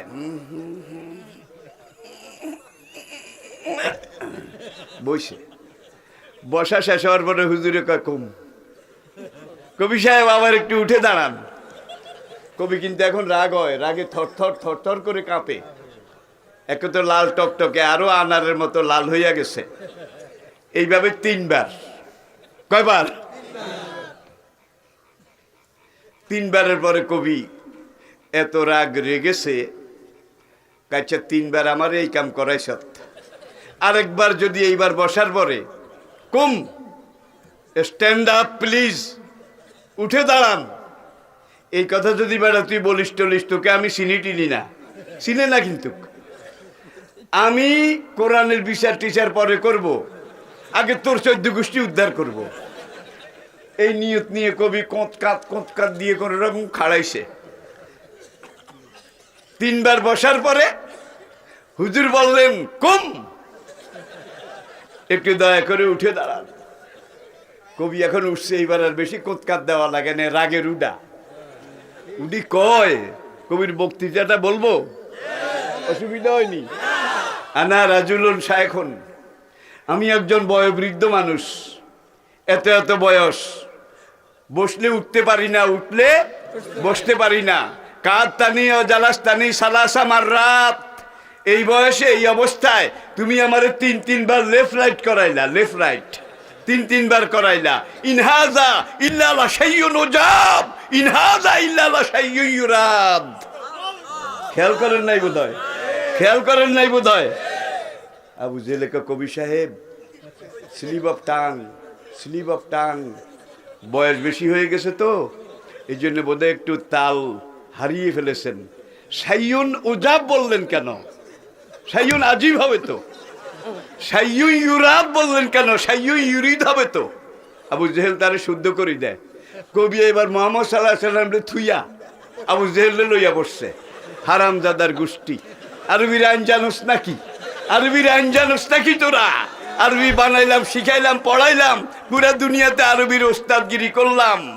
মুবতাদা খবর এক বচন এক মানের হওয়া জরুরি, কিন্তু ব্যাকরণে আরবি কায়দায় এটাও লেখা আছে, যদি কোনো আশ্চর্য অত্যাশ্চর্যের অর্থে ব্যবহৃত হয়, আশ্চর্য যখন অত্যাশ্চর্যের অর্থে ব্যবহৃত হয়, আর ইউরি উদ্দেশ্য যখন উদ্দেশ্য প্রণোদিত অর্থে ব্যবহৃত হয়, রিপিট, উদ্দেশ্য যদি উদ্দেশ্য প্রণোদিত অর্থে ব্যবহৃত হয়, আর আশ্চর্য যখন অত্যাশ্চর্যের অর্থে ব্যবহৃত হয় তখন সাইয়ুন একবাচন, সাবজেক্ট মুবতাদা, আর তার খবর বহুবচন ব্যবহার করা আরবি সাহিত্যের বিশুদ্ধতম নিয়ম।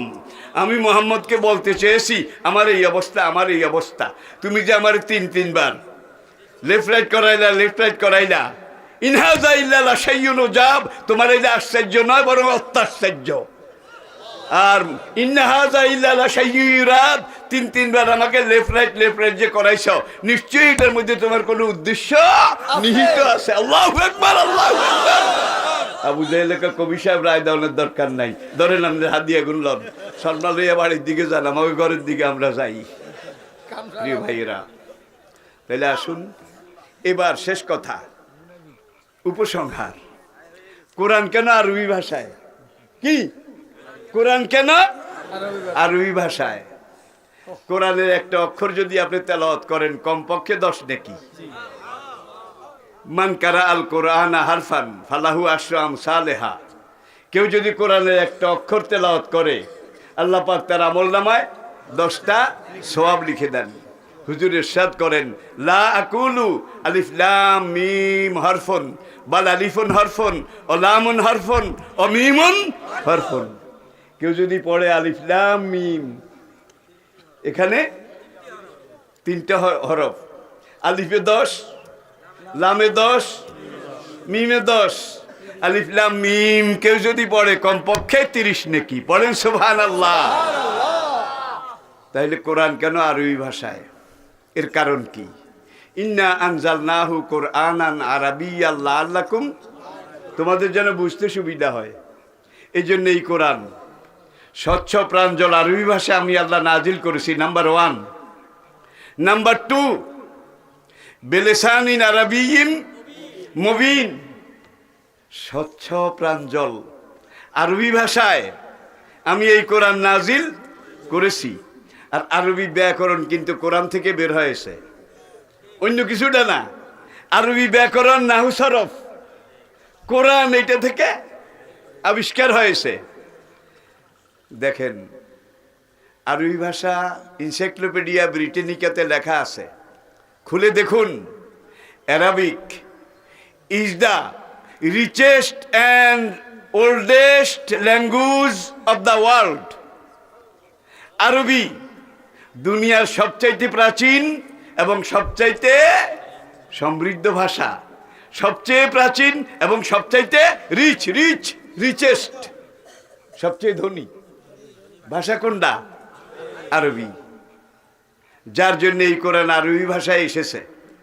দেখুন ইংরেজির দিকে একটু তাকান। হি গো, সে যায়। আরবি হলো হি গো, বাংলা সে যায়। সে কি মাইওয়ালা না হদ্দোলা? কি দোলটা হইতে হারে তো নাকি? এখন সে যদি মহিলা হয় তাহলে হি সামনে ব্র্যাকেট দিয়া ফেমিন, লেডি, সে যায়। এখন সে যদি মহিলা হয় তাহলে সের পরে স্ত্রী, এটা লেখা লাগবে, ফেমিনিন লাগবে কিনা কোন? কিন্তু আরবিতে এত বালা, এত জ্বালা যন্ত্রণা নাই। সে যায়। যদি হুদ্দোলা হয় তাহলে হুয়া ইয়া যাবু, আর যদি মাই হল হিয়া, দেখছেন নি? হুয়া হুমা হুম, হিয়া হুমা হুন্না, আন্তা আন্তুমা আন্তুম, আন্তে আন্তুমা আন্তুন্না, আনা তাহারা যায়, দে গো। এখন তাহারা যদি মহিলা হয় তাহলে তাহারার পরে স্ত্রীলিঙ্গ লিখতে হবে, স্ত্রী, ঠিক কিনা? আর যদি তাহারা সব ছাত্র পুরুষ হয় তাহলে লিখতে হবে পুরুষ, ম্যাসকুলিন। তাইলে বুঝা যাবে হদ্দোলা যায় না মেয়ে লোক যায়, ঠিক কিনা বলেন? আরবিতে এত জ্বালাবালা নাই। তাহারা যদি মেয়ে হয় তাইলে হুন্না, কি হুন্না ইয়াজহাব, তাহারা যায়, এই হুন না কইলে বুঝা যাবে বেগুন মাইওলা। আর যদি হুম ইয়ে সাবুন, তাহলে বুঝা যাবে বেগুন হদ্দোলা। কিন্তু অন্য ভাষায় কত জোড়াতালি, কত ব্র্যাকেট, কত কিছু লাগে। কিন্তু কোরআনের আরবি ভাষায় এক কথায় আরো মজার কথা আছে। উটকে বলা হয় মরুভূমির জাহাজ, এটা আপনারা জানেন। আজকের বিজ্ঞান উটের উপরে গবেষণা করে বহুত কিছু পেয়েছে। উটের নাকের মধ্যে রাডার আছে, রাডার, তুফান গড়ি রাডার। উট এক জায়গায় দাঁড়িয়ে বাতাসের গন্ধ নিয়ে বলতে পারে মরুঝড়, ধুলিঝড় কতশো মাইল দূরে আছে। যদি কাছে হয়, যত পিঠায় যত মারে, উট আগায় না। তখন মালিক বুঝে ডেঞ্জারাস সাইন। উঠে একাধারে 15 দিনের পানি রিজার্ভ করার জন্য তার প্যাডে একটা সেকেন্ড ট্যাঙ্কি আছে। মরুভূমিতে কোনো পানি নাই, কোনো কিছু নাই, 1 মাস 15 দিনে পানি পাওয়া যাবে না, কিন্তু উট পানির পিপাসায় মরবে না। ওই রিজার্ভ ট্যাঙ্কি থেকে পানি তার কণ্ঠনালীতে চলে আসবে, পানি খাওয়া সেরে যাবে। আফালা ইয়ানজুরুনা ইলাল ইবলি কাইফা খুলিকাত। এবেল এবেল, এরা কি লক্ষ্য করে না উটের দিকে, কিভাবে আমি উটকে সৃষ্টি? তাহলে বোঝা যায় উটের মধ্যে অনেক কেরামতি, অনেক হিকমত আছে, ঠিক কিনা বলেন? এবেল এবেল, উট উট। এখন উট মাদিনা নর, এটার কিন্তু কোনো পরিচয় নাই। এবেল অর্থ উট, মাদিও হতে পারে, নরও হতে পারে, ঠিক কিনা বলেন? এখন উট যদি মাদি হয়, তাহলে লিখতে হবে ক্যামেল হি, হ্যাঁ সি, সি সি ক্যামেল। অর্থ কি? সি ক্যামেল মাদি উট, মহিলা উট। আর উট যদি পুরুষ হয়, তাহলে ইংরেজিতে লিখতে হবে হি ক্যামেল, হি ক্যামেল। বাংলাতে লিখতে হবে পুরুষ উট, ঠিক কিনা বলেন? আর আরবি ভাষার দিকে তাকান, এবেল হইল উট, জামাল, জামাল জিন লাম মিম, জামাল হদ্দোলা উট। কি জামাল অর্থে হদ্দোলা উট, হি আর সি লাগানোর দরকার নাই। আবার দেখেন এই জামালের স্ত্রীলিঙ্গ আছে, ইংরেজিতে হইলে সি, বাংলায় হইলে নারী উট, কিন্তু আরবিতে নাকা। ফাকাল আলাহুম রাসূলুল্লাহ নাকাতাল্লাহ, নাকা কইলেই বুঝতে হইব কি? বেডি উট।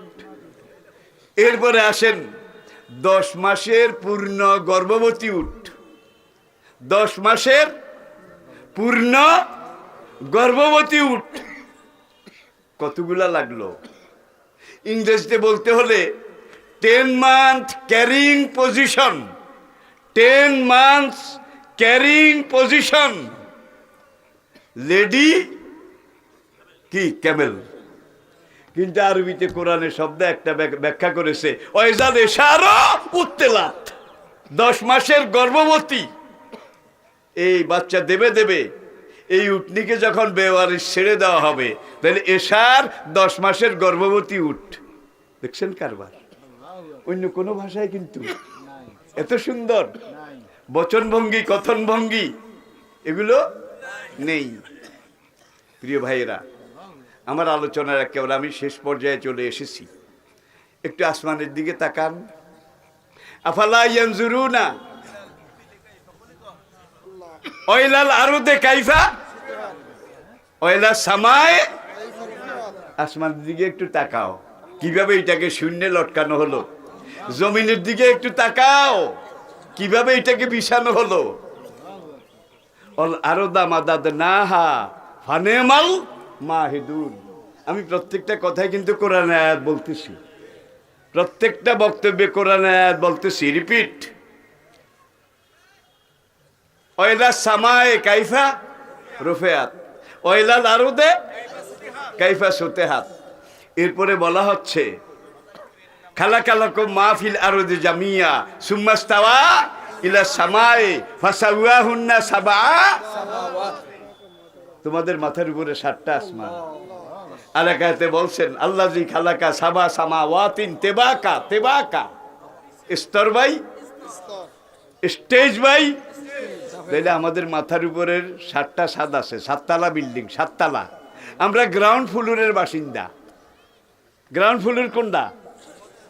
যেটা সম্পর্কে আল্লাহ বলছেন ও জাইয়ান্না সামা আর দুনিয়া বেমাসাবি, সূর্য চন্দ্র গ্রহ নক্ষত্র বুধ শুক্র পৃথিবী মঙ্গল গ্যালাক্সি ছায়াপথ মিল্কি ওয়ে, এগুলা সব নিচের তালা আর ছাদের নিচে। এর উপরে আরো 6টা তালা আছে। কয়টা? সেগুলার কথাটা কইয়া টইয়া লাভ নাই, খুঁজেও শেষ করা যাবে না, বলেও কুল কিনারা করা যাবে না। আসেন আসমানের দিকে তাকান। অজালনা সেরা যাও, মহাশূন্য মহাকাশে আমি প্রদীপ্ত উজ্জ্বল প্রখর অগ্নিময় জ্বালাময়ী একটা সূর্য সৃষ্টি করেছি। জ্বালাময়ী অগ্নিময়। আবার দেখুন এই সূর্য সেরা যাও অহাজা, জ্বলন্ত অগ্নিময় সূর্য। এটাকে বিজ্ঞানীরা সূর্যকে রিসার্চ করেছে, গবেষণা করে তারা স্বীকার করেছে। কত বড় কীটি এগুলা বলার সময় নাই। প্রতি সেকেন্ডে 30 কোটি টন হাইড্রোজেন গ্যাস, সেকেন্ডে 30 কোটি টন হাইড্রোজেন গ্যাস সূর্যের জ্বালানি হিসাবে লাগে। যে হাইড্রোজেন গ্যাস দ্বিতীয় মহাযুদ্ধে আমেরিকা জাপানের হিরোশিমা নাগাসাকি ধ্বংস করেছিল 71 বছর আগে। এই কিছুদিন আগে আমি সেই দোনো জায়গায় গেছি। জাপানিরা বড় শেয়ানা, 6.5 শেয়ানা। তারা 50 ফুট মাটি এখান থেকে কেটে উঠায় এই মাটি শিপে করে প্রশান্ত মহাসাগরে নিয়ে ফেলে দিয়েছে। আর জাপানের পশ্চিম উত্তর পশ্চিম কোনায় একটা জায়গা আছে Fuji, Fuji FU JI Fuji, এখান থেকে মাটি কেটে এনে এই গর্তগুলা ভরাট করেছে। ভরাট করার 2 দিন পরে দেখা গেছে এই 2 দিনের মধ্যে এই নতুন মাটিগুলাও হাইড্রোজেন গ্যাস হয়ে গেছে। ক্যান্সার, ব্লাড ক্যান্সার হইলে রক্ত বদলায়। 24 ঘন্টা পরে দেখা যায় যেগুলা বদলাইছে সেগুলাও ক্যান্সার। দেখছেন? তো আসুন, সেকেন্ডে লাগে 30 কোটি টন হাইড্রোজেন গ্যাস। আর সূর্যের সেরা যাও ওয়াহাজা, উত্তপ্ত প্রদীপ্ত জ্বলন্ত। এটার উপরে মহাশূন্য বিজ্ঞানীরা রিসার্চ করে তারা স্বীকার করেছে সূর্যের টেম্পারেচার 30 কোটি ডিগ্রি ফরেনহাইট। 30 কোটি ডিগ্রি ফরেনহাইট। আর সেকেন্ডে গ্যাস লাগে 30 কোটি, কি 30,000 টন, 30 কোটি টন সেকেন্ডে, মিনিটে, ঘন্টায়, দিনে, মাসে। একদল বিজ্ঞানী কইল বাইরে ভাই সেকেন্ডে 30 কোটি টন, কোন দিন জানি ওখানকার গ্যাস শেষ হইয়া যায়, তাইলে তো স্যার নিভে যাবে। সূর্য নিভে গেলে তো দুনিয়া বরফ হয়ে যাবে। এখন তোরা একটু পরীক্ষা নিরীক্ষা করে ভালো করে দেখ আশপাশে কি পরিমাণ গ্যাস আছে। বিজ্ঞানীরা সূর্যের চারিদিকে মজুদ রিজার্ভ গ্যাস, যেই রিজার্ভেশন আছে এটাকে পরীক্ষা নিরীক্ষা করে বলছে সেকেন্ডে 30 কোটি টন করে জ্বালিয়ে আরো 500 কোটি বছর জ্বলার মতো গ্যাস সেখানে রিজার্ভ আছে। বাবা রে বাবা, যার হাতি সে জানে, যে পালে সে জানে। আমি তখন টেকনাফালিয়ার প্রিন্সিপাল। সাগর পাড়ে একটা মাছ, ওই বঙ্গোপসাগরে জো ছিল, পানি বেশি, মাছেরা একেবারে আস্তে আস্তে পানির সাথে পাহাড়ের ডালে চলে আসছে, ভাটা হয়ে গেছে, ছোট মাছগুলা নেমে গেছে। একটা বড় মাছ নেমে কুলায় নেই, আটকে গেছে চড়ায়, সেখানে ছটফট করে মরে গেছে। পরের দিন সকালে গ্রামের গরিব মানুষেরা, ছেলে মেয়েরা শামুক, ঝিনুক, কাঁকড়া এগুলা সংগ্রহ করার জন্য সাগরের বালিয়ারির উপর দিয়ে যায়, ব্যাগে ভরে, টুকরিতে লয়, ঝুড়িতে লয়। সামনে তাকিয়ে দেখে কালো মিশমিশে একটা পাহাড়, পাহাড়ের এক মাথা পানিতে, আরেক মাথা পাহাড়ের ডালে। এইবার একজন আরেকজনকে বলে, বাইরে কেরামতি পাহাড়, বাইরে কুদরতি পাহাড়, প্রত্যেকদিন এখান দিয়ে আমরা শামুক জিনিস টোকাই, কাল বিকেলেও তো ছিল না, রাতে রাতে এই পাহাড় কোথার থেকে আসলো? কেউ দিশে দৌড়, কেউ কিংকর্তব্য বিমূঢ় হয়ে দাঁড়িয়ে তাকিয়ে আসে। কিছু হুঁশিয়ার মানুষও তো সব সময় আসে। তারা আস্তে আস্তে সাহসে ভর করে কাছে গেল। কাছে গিয়ে দেখলো কেরামতি পাহাড়, কুদরতি পাহাড় কিছু না, বড় মাছ একটা। সাগরের পানির সাথে চড়ায় কুলে এসে সেখানে নেমে কুলায় নাই, ছটফট করে মরে কাত হয়ে পড়েছিল। কাত হয়ে পড়া অবস্থায় মাছটা 13 তলা দালানের সমান উঁচু ছিল। ঢাকাতে খবর দেওয়া হলো, হেলিকপ্টারে মৎস্য বিজ্ঞানী, মৎস্য দপ্তরের কর্মকর্তা তারা আসলো, মাছটাকে মাপলো। লম্বা ছিল 120 মিটার, মাছটার ওজন ছিল 112.5 টন। মন না, স্থলভাগের সবচেয়ে বড় প্রাণী হলো আফ্রিকান এলিফ্যান্ট, আফ্রিকার হাতি, 5 টন পর্যন্ত হয়। Bangladesh, Bharat, Thailand, Singapore, Malaysia এই অঞ্চলের হাতি কিন্তু সর্বোচ্চ 3.5 টন হয়, এর বেশি হয় না। কিন্তু আফ্রিকান এলিফ্যান্ট 5 টন পর্যন্ত হয়। তাহলে ওই মাছটা 112.5 টন। সমুদ্র বিজ্ঞানীরা মাছটা দেখে সেখানে সাংবাদিক সম্মেলনে যে বক্তব্য রেখেছে, এই সাইজ বা এর চাইতে আরো অনেক বড় বড় সাইজের মাছ সাগর মহাসাগরে কত লক্ষ কোটি আছে, মানুষ কোনোদিন গণনা করে শেষ করতে পারবে না। ভাই শুকনাতে আর কি আছে, গোড়ার ডিম যা আছে সব কিন্তু পানিতে।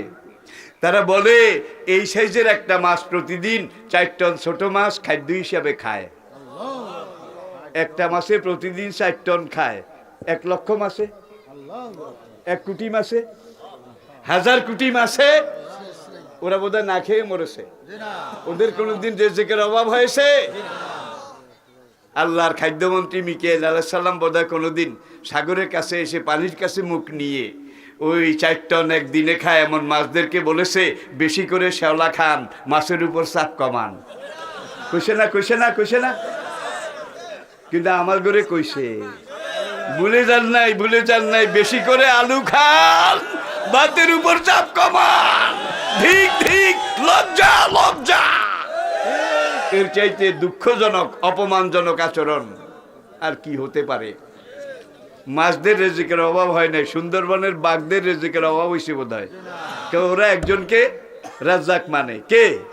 ইন্নাল্লাহা হুয়ার রাজ্জাকু যুল কুওয়াতিল মাতিন ওয়া তারযুকু মান তাশাউ বিগাইরি হিসাব ওয়া মিন দাব্বাতিন ফিল আরদি ইল্লা আলাল্লাহি রিজকুহা কুল মা ইনদাল্লাহি খায়রুম মিনাল লাহবি ওয়া মিনাত তিজারা আল্লাহু খায়রুর রাজিকিন। ওরা আল্লাহকে রাজেক মানে, রিজিক দাতা মানে, যার জন্য ওদের রিজিকে কোনোদিন ঘাটতি হয় না। আর আমরা আশরাফুল মাখলুকাত মানুষ, বিবেকের উপরে মহিয়ান সম্রাট মানুষ, আমরা কেউ আল্লাহর কাছে রিজিক চাওয়ার মতো লোক কম। কেউ রিজিক চায় নেতার কাছে, কেউ রিজিক চায় বাবার কাছে, কেউ রিজিক চায় খাজার কাছে, কেউ রিজিক চায় দরগার কাছে, কেউ রিজিক চায় ল্যাংটার কাছে। ঠিক কিনা বলেন? এই পাগলকে মন্দ বইল না, পাগলকে মন্দ বইল না। কোন পাগল কোন ভাবে আসে জানেন রব্বানা? পাগলকে বন্ধ বইল না। পাগলের তো পরনে কাপড় নাই, এই কিছু কইস না, কাপড় নাই তাতে কি, মামুর কাছে জিনিস আছে। জিনিস যেটা আছে এটা তো দেহাইয়াই ঠিসে, আর আসে না কোন গোড়ার ডিম। ইতিহাসের কোন যুগে কোন নবী ল্যাংটা ছিলেন? কোন অলি ল্যাংটা ছিলেন? এরা ভণ্ড, শয়তানের মুরিদ। এদের কারণেই আর একদল ক্ষমতার, ক্ষমতার খুদকুড়ো খানওয়ালা, এরা সব একত্র হয়ে মিজানুর রহমান আজহারিকে এই দেশে থাকতে দেয় নাই। তবে সময় জবাব দেবে, সময় জবাব দেবে। এমন এক সময় আমি কথাগুলো বললাম, যে সময় ইমাম মাহাদি আপনার ঘরের দরজায়, যে সময় দাজ্জাল আপনার বাড়ির উঠানে, যে সময় ঈসা আলাইহিস সালাম আপনার বাড়ির সামনে। কত বছর বাকি আছে এটা বলা যাবে না, কারণ হুজুর এটা বলে নাই। 26 জন সাহাবীর রাওয়ায়াত, 26 জন সাহাবী বুখারী, মুসলিম, তিরমিজি, আবু দাউদ, ইবনে মাজাহ, নাসাই সব হাদিসে আল্লাহ রাসূল ঈসা আলাইহিস সালাম ইমাম মাহদী আসার ৭০টা লক্ষণ বলেছেন, তার মধ্যে ৬৫টা হয়ে গেছে। ইমাম মাহদী আসার আগে সৌদি আরবে যুদ্ধ চলবে, চলছে না? ইয়ামনে যুদ্ধ চলবে, সিরিয়ায় যুদ্ধ চলবে, তারপরে ফিলিস্তিনে যুদ্ধ চলবে, লেবাননে যুদ্ধ চলবে, কাশ্মীরে যুদ্ধ চলবে, বসনিয়া চেসনিয়া যুদ্ধ চলবে। নবী যত জায়গায় যুদ্ধ চলবে বলেছে, সব জায়গায় কিন্তু যুদ্ধ চলতেছে। আর যেসব জায়গায় যুদ্ধ চলতেছে সেখানে দুইটা কাম হইতেছে, একদল মুজাহিদ শাহাদাত হয়ে বেহেশতে চলে যাচ্ছে, ঠিক কিনা বলেন? আরেক দল মুজাহিদ ওদের মোকাবিলা করে খাঁটি সোনায় পরিণত হচ্ছে। আপনারা জানেন কিছুদিন আগে সোলাইমানিকে মেরে ফেলা হয়েছে এবং পুরা দুনিয়া স্বীকার করেছে সোলাইমানির মতো এমন এক্সপার্ট, এমন সূক্ষ্ম রণকৌশলী আরেকজন সেনাপতি পুরা দুনিয়ার মুসলমানদের কোনো দেশে নাই। আরো অনেক আগে সৌদি আরব, আমিরাত, কুয়েত, কাতার এগুলা ইসরায়েল দখল করে নিয়ে যেত, আমেরিকা দখল করে ফালাইতো, কিন্তু সোলাইমানির জন্য পারে নাই। কেউ কেউ কেউ শিয়া, আরে আমরা তো সুন্নি নাকি? আমাদের মধ্যে বেনামাজি নাই, বেরোজগারি, ফাসেক, মদখোর, জুয়াখোর, ঘুষখোর, সুদখোর, নাস্তিক শিয়াগো মধ্যেও আছে। বেনামাজি, বেরোজগারি, নাস্তিক, ঘুষখোর, জুয়াখোর। তাইলে একবারে পাইকারি সব বাদ দেওয়া যাবে না। যারা মক্কা মদিনা গেছেন তারা দেখছেন, ইরান একমাত্র জাতি, বাংলাদেশের পুরুষ হজে গেলে আজই যায়, ইরানের একটা মহিলা আজ পর্যন্ত আসছে, আল্লাহর কসম এমন রেকর্ড নাই। যেদিকে যায় সাফিলা মাসের সালাইনের মতো, তাদের বোরকা, নেকাব, হেজাব। আজকে দুনিয়ার অনেক বড় বড় এক্সপার্ট তারা বলছে ইসলামের হেজাব, এটা শুধু হেজাব নয়, এটার পিছনে বিজ্ঞান আছে, এটার পিছনে সায়েন্স আছে, এটার পিছনে যুক্তি আছে। হিন্দু দুইটা মেয়ে কলেজে আসে বোরকা পরে, পত্রিকায় কেউ কেউ হয়তো দেখে থাকবেন, ফেসবুকেও দেখছেন। তো সাংবাদিকেরা বলল, মুসলমান মেয়েরা হেজাব পরে, বোরকা পরে, তোমরা তো হিন্দু, তোমরা হেজাব বোরকা পরে কলেজে আসছো কেন? কাজগা 2 মাস আমরা এই বোরকা আর হেজাব পরে আমরা ইউনিভার্সিটিতে আসি, এই 2 মাসে পথে ঘাটে একটা যুবকও আমাদেরকে কোনোদিন শীষও দেয় নাই, তুড়িও মারে নাই, আমাদের সামনে নাচেও নাই। কিন্তু এর আগে আমরা ঢিলা ঢালা এই পোশাক পরে যখন আসতাম, আমাদেরকে দেখলে কেউ শীষ দিত, কেউ নাচতো, কেউ গান গাইতো, কারমন জিরে বাজিরি ঝিনি ঝিনি, মনে হয় যেন তারে চিনি, ওগো চিনি। দেখছেন কারবার? কিন্তু এটা বোরকা নয়, হেজাব নয়। আমি ইসলাম বুঝি না, আমি মুসলমান নয়, কিন্তু আমি স্বীকার করি এটা আমার সেফগার্ড। কাঁঠাল, জ্যাকফ্রুট আমাদের জাতীয় ফল, যেমন মিষ্টি তেমন টসটসে রস। কাঁঠালের এই মর্যাদা ততক্ষণই ঠিক থাকে উপরের কভার যদি ঠিক থাকে। কভারের নিচে আবার কিন্তু ব্লাউজ আছে, কভারটা মোটা, কাঁটা কাঁটা, কভারটা উল্টালে ভিতরে বোরকা আছে কিনা, কোয়ার উপরে বোরকা আছে কিনা, হেজাব আছে কিনা, তাহলে আমনে নিজে এটার হেজাব ছিলেন, ব্লাউজ বোরকা এগুলা খুলে আপনি খান, স্বাদ পাবেন। দোকানদার কোয়া খুলে আপনাদের সাতার ভাইয়া বাজারে বলে করে আনছে, বলে করে কাঁঠালের কোয়া খুলি আনছে। এখন বই খালি কি, এরপরে দুলাবালি এগুলো তো পড়তেছে। কালা রাসূলুল্লাহ সাল্লাল্লাহু আলাইহি ওয়াসাল্লাম আল আইনু হাক্কুন। অনেক মানুষের চোখেও বিষ আছে। কিছু মানুষ গ্রাম বাংলায় আছে, নারিকেল গাছের তলে গেলে নারিকেল গাছে ওঠা লাগে না, থকলে যদি নারিকেল বেশি হয়, বাপরে বাপ কতগুলা ধরেছে, আল্লাহর কসম তখনই ইলে নিচে নেমে যাবে। যার জন্য প্রাচীন আরবে তারা যখন কোনো সবজি তরকারি ফল ফলাদি খেতি করত, তখন তারা ওই যে একটা মাটির হাঁড়ি অথবা একটা কালো কাপড়, এটার মধ্যে লাল সাদা এরকম ফোঁটা ফোঁটা ফোঁটা ফোঁটা এগুলো দিয়ে ওই বাগানের উপরে এইভাবে লটকাইতো। আমাদের ছোট কালেও কিন্তু আমরা দেখছি, কদুজার উপরে, করল্লা খাতের উপরে এখনো আছে। আল আইনু হাক্কুন, রাস্তা দিয়ে যত মানুষ যায় সব মানুষ সমান না। কিছু মানুষের চোখে বিষ আছে, তারা যদি কদু যার দিকে চাই কয় বাবা রে বাবা কি গরম দিচ্ছে, পরের দিন দেখবেন কদুও নিছে গাছও দলা মশা ওই শেষ। ঠিক কিনা বলেন? যার জন্য এগুলা দ্বিতীয় আরবের লোকেরা নবী নিষেধ করেন নাই, নবী নিষেধ করেন নাই, কিন্তু নবী বলছেন আলাইনো হাক করুন, চোখের বিষ, এটা সত্য। বাজার থেকে পাঙ্গাস মাছ কিনলে বাড়িতে গিয়ে ভাজি করবেন, এর চাইতে আপনার পুকুরের পুঁটি মাছের স্বাদ অনেক বেশি। এইটাতে গ্রান আসিল, তেল আসিল, স্বাদ আসিল, মজা আসিল, কিন্তু ওই চোখে চোখে সব খাইয়া লাইছে। এখন যেটা আছে এটা সব আইন্দা আইন্দা উচ্ছিষ্ট উচ্ছিষ্ট। ঠিক কিনা বলেন? তাহলে এই মেয়ে যেগুলো হাটে বাজারে এইভাবে আনে, ব্যাগ চোখ তার অমান্য, কিছু চোখে চাইকে কি সুন্দর, কি সুন্দর লারে লাপ্পা আরে টপ্পা। এই যখন এগুলা বলে, এগুলোর মধ্যে কালি পড়ে যায়, ছাই পড়ে যায়, এগুলো পুড়ে যায়, জ্বলে যায়, আপনি অস্বীকার করতে পারবেন না। মামার চোখে বিষ আসিল, বাগিনা আসিল চারটা, বড় বড় তাগড়া, স্যারেটা কিন্তু আলসিয়া। তা আশ্বিন মাসে বন্যা, নদী থেকে জোয়ার, জোয়ারের সাথে কচুরি পানা, বাগিনাকে দান খেতে জাম হয়ে গেছে। এখন এত বড় কচুরি, চার বাগিনা বাপ নাই, মায়ের কাছে মা যেই কচুরি এত বড়, এইবার গৃহস্থী করা যাবে না, এই কচুরিও বাঁচা যাবে না। মায় ক তোর মামুরে লই আয়, তোর মামুরে লই আয়। এখন বাগিনাটা যায় মামুরে লই আসে, কেনে কি হবে, তোর মামু খেতে রাইলেও যাই কচুরি এগিন দে, যদি কয় মা গো, লগে লগে সব কচুরি জলে পুড়ে পানি হয়ে মাটিতে ডুবে যাবে, যা তোর মামুরে লই যা। বাগিনারা ঠিকই মামুরে লই গেছে। মামুয়ে প্রথম বাগিনাকে সারিয়ার দিকে রেঞ্ছে, ইয়ার কচুরি হানার দিকে সেনছে। এরে নি কয় তোরা দেওয়ার মতো সারিগা বাগিনা থাকতে কচুরি এগিনের জোরাইলো কেমনে রে? বাগিনে উগা হেয়ানো হচ্ছে, আর উগা বাইর দিকে দৌড় দিছে হত হচ্ছে, আর উগা ঘরের দুয়ার হচ্ছে। ছুডু গায় মা গো, তোর মামু কি কইছে?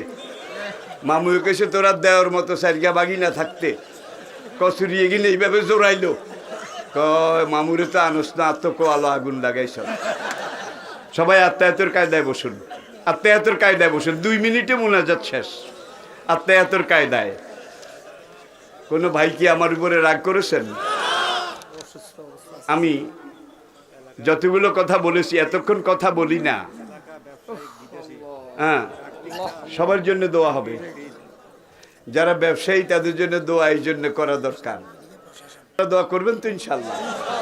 যারা টাকা দিয়ে, পয়সা দিয়ে, শ্রম দিয়ে এই মাহফিলকে এত সুন্দর করেছেন, তাদেরকে আল্লাহ পাক যেন কোরআনে পাকের উসিলায় হুজুর নবী করিম সাল্লাল্লাহু আলাইহি ওয়াসাল্লামার নামে নামি ইসমে গেরামির বরকতে হাসরের দিন যেন ডাইন হাতের মালিক বানিয়ে দেন।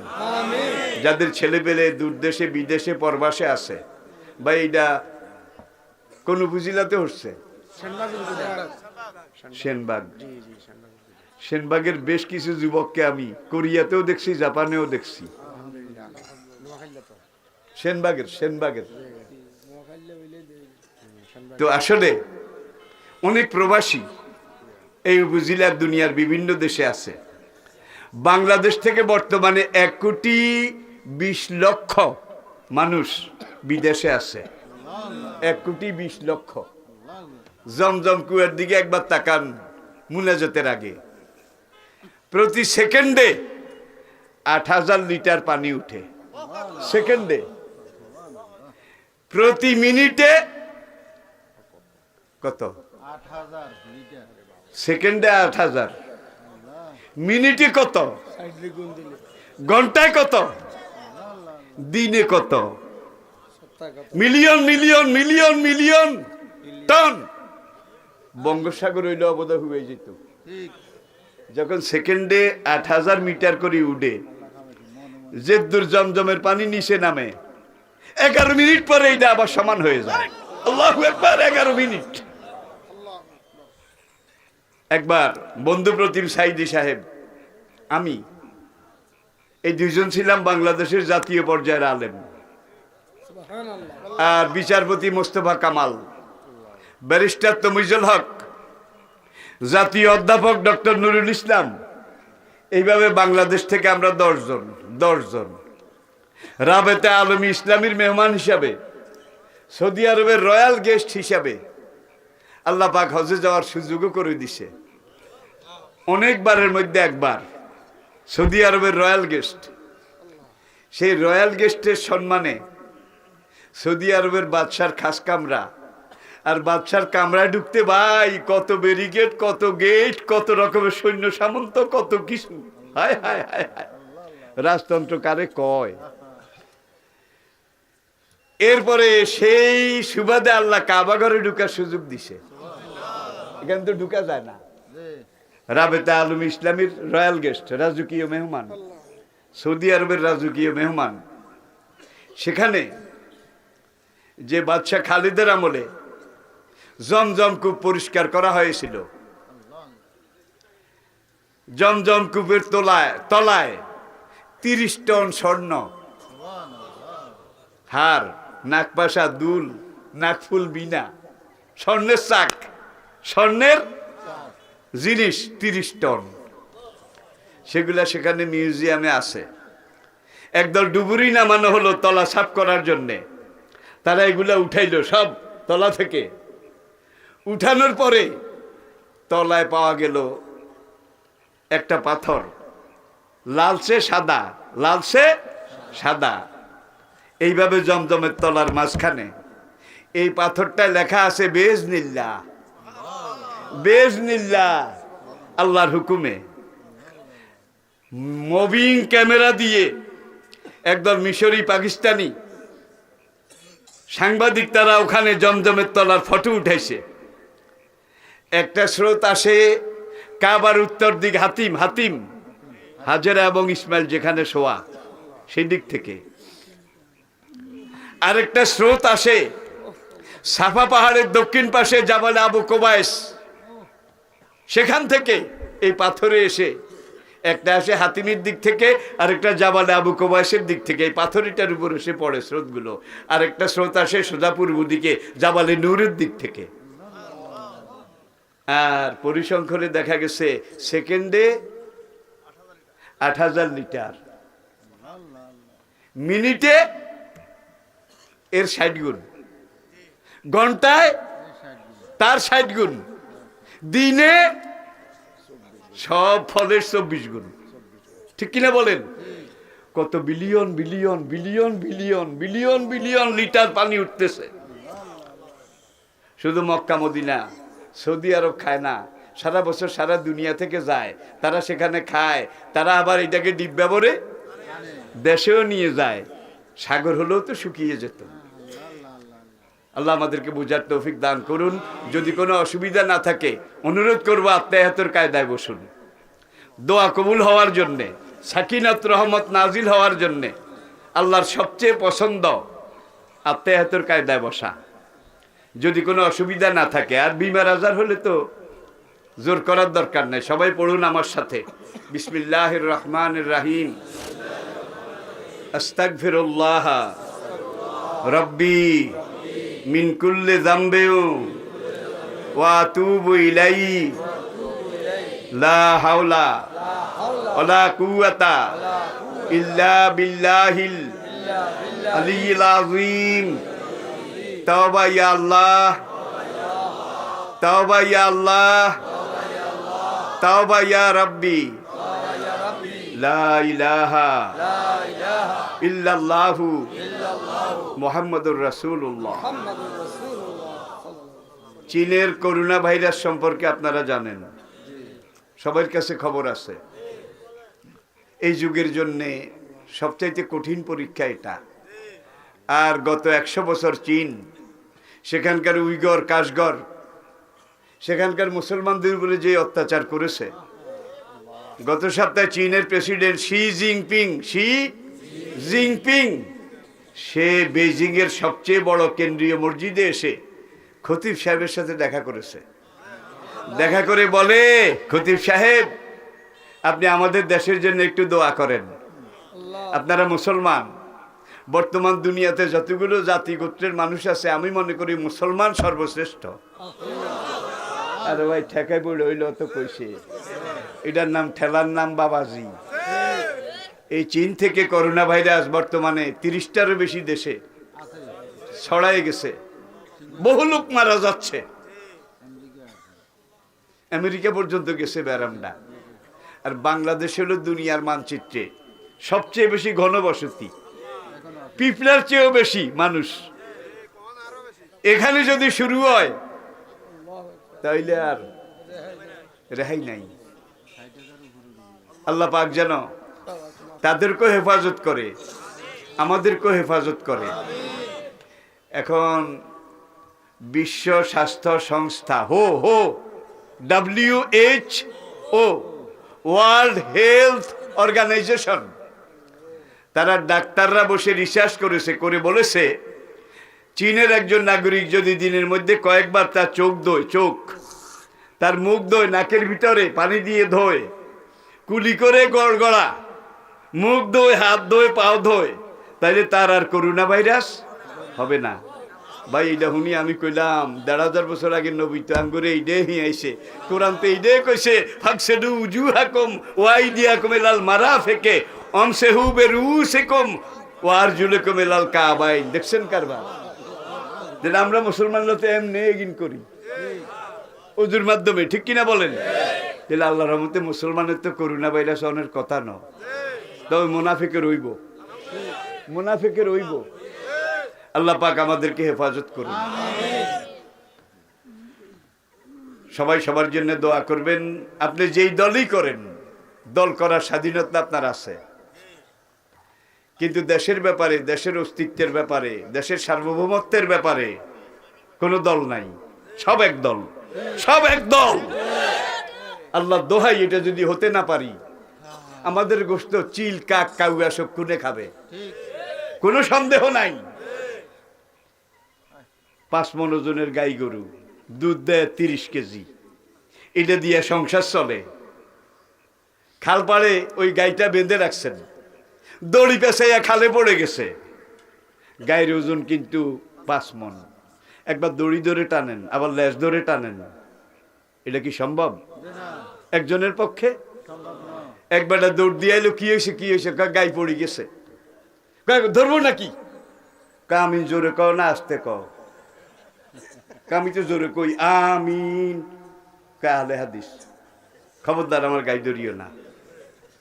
একলা টানে। আরেকজন ওই দিক থেকে কি হয়েছে? গাই পড়ে গেছে, ধরবো নাকি? ক্যাম করো নাকি লাকে? আমি ক্যাম করি না।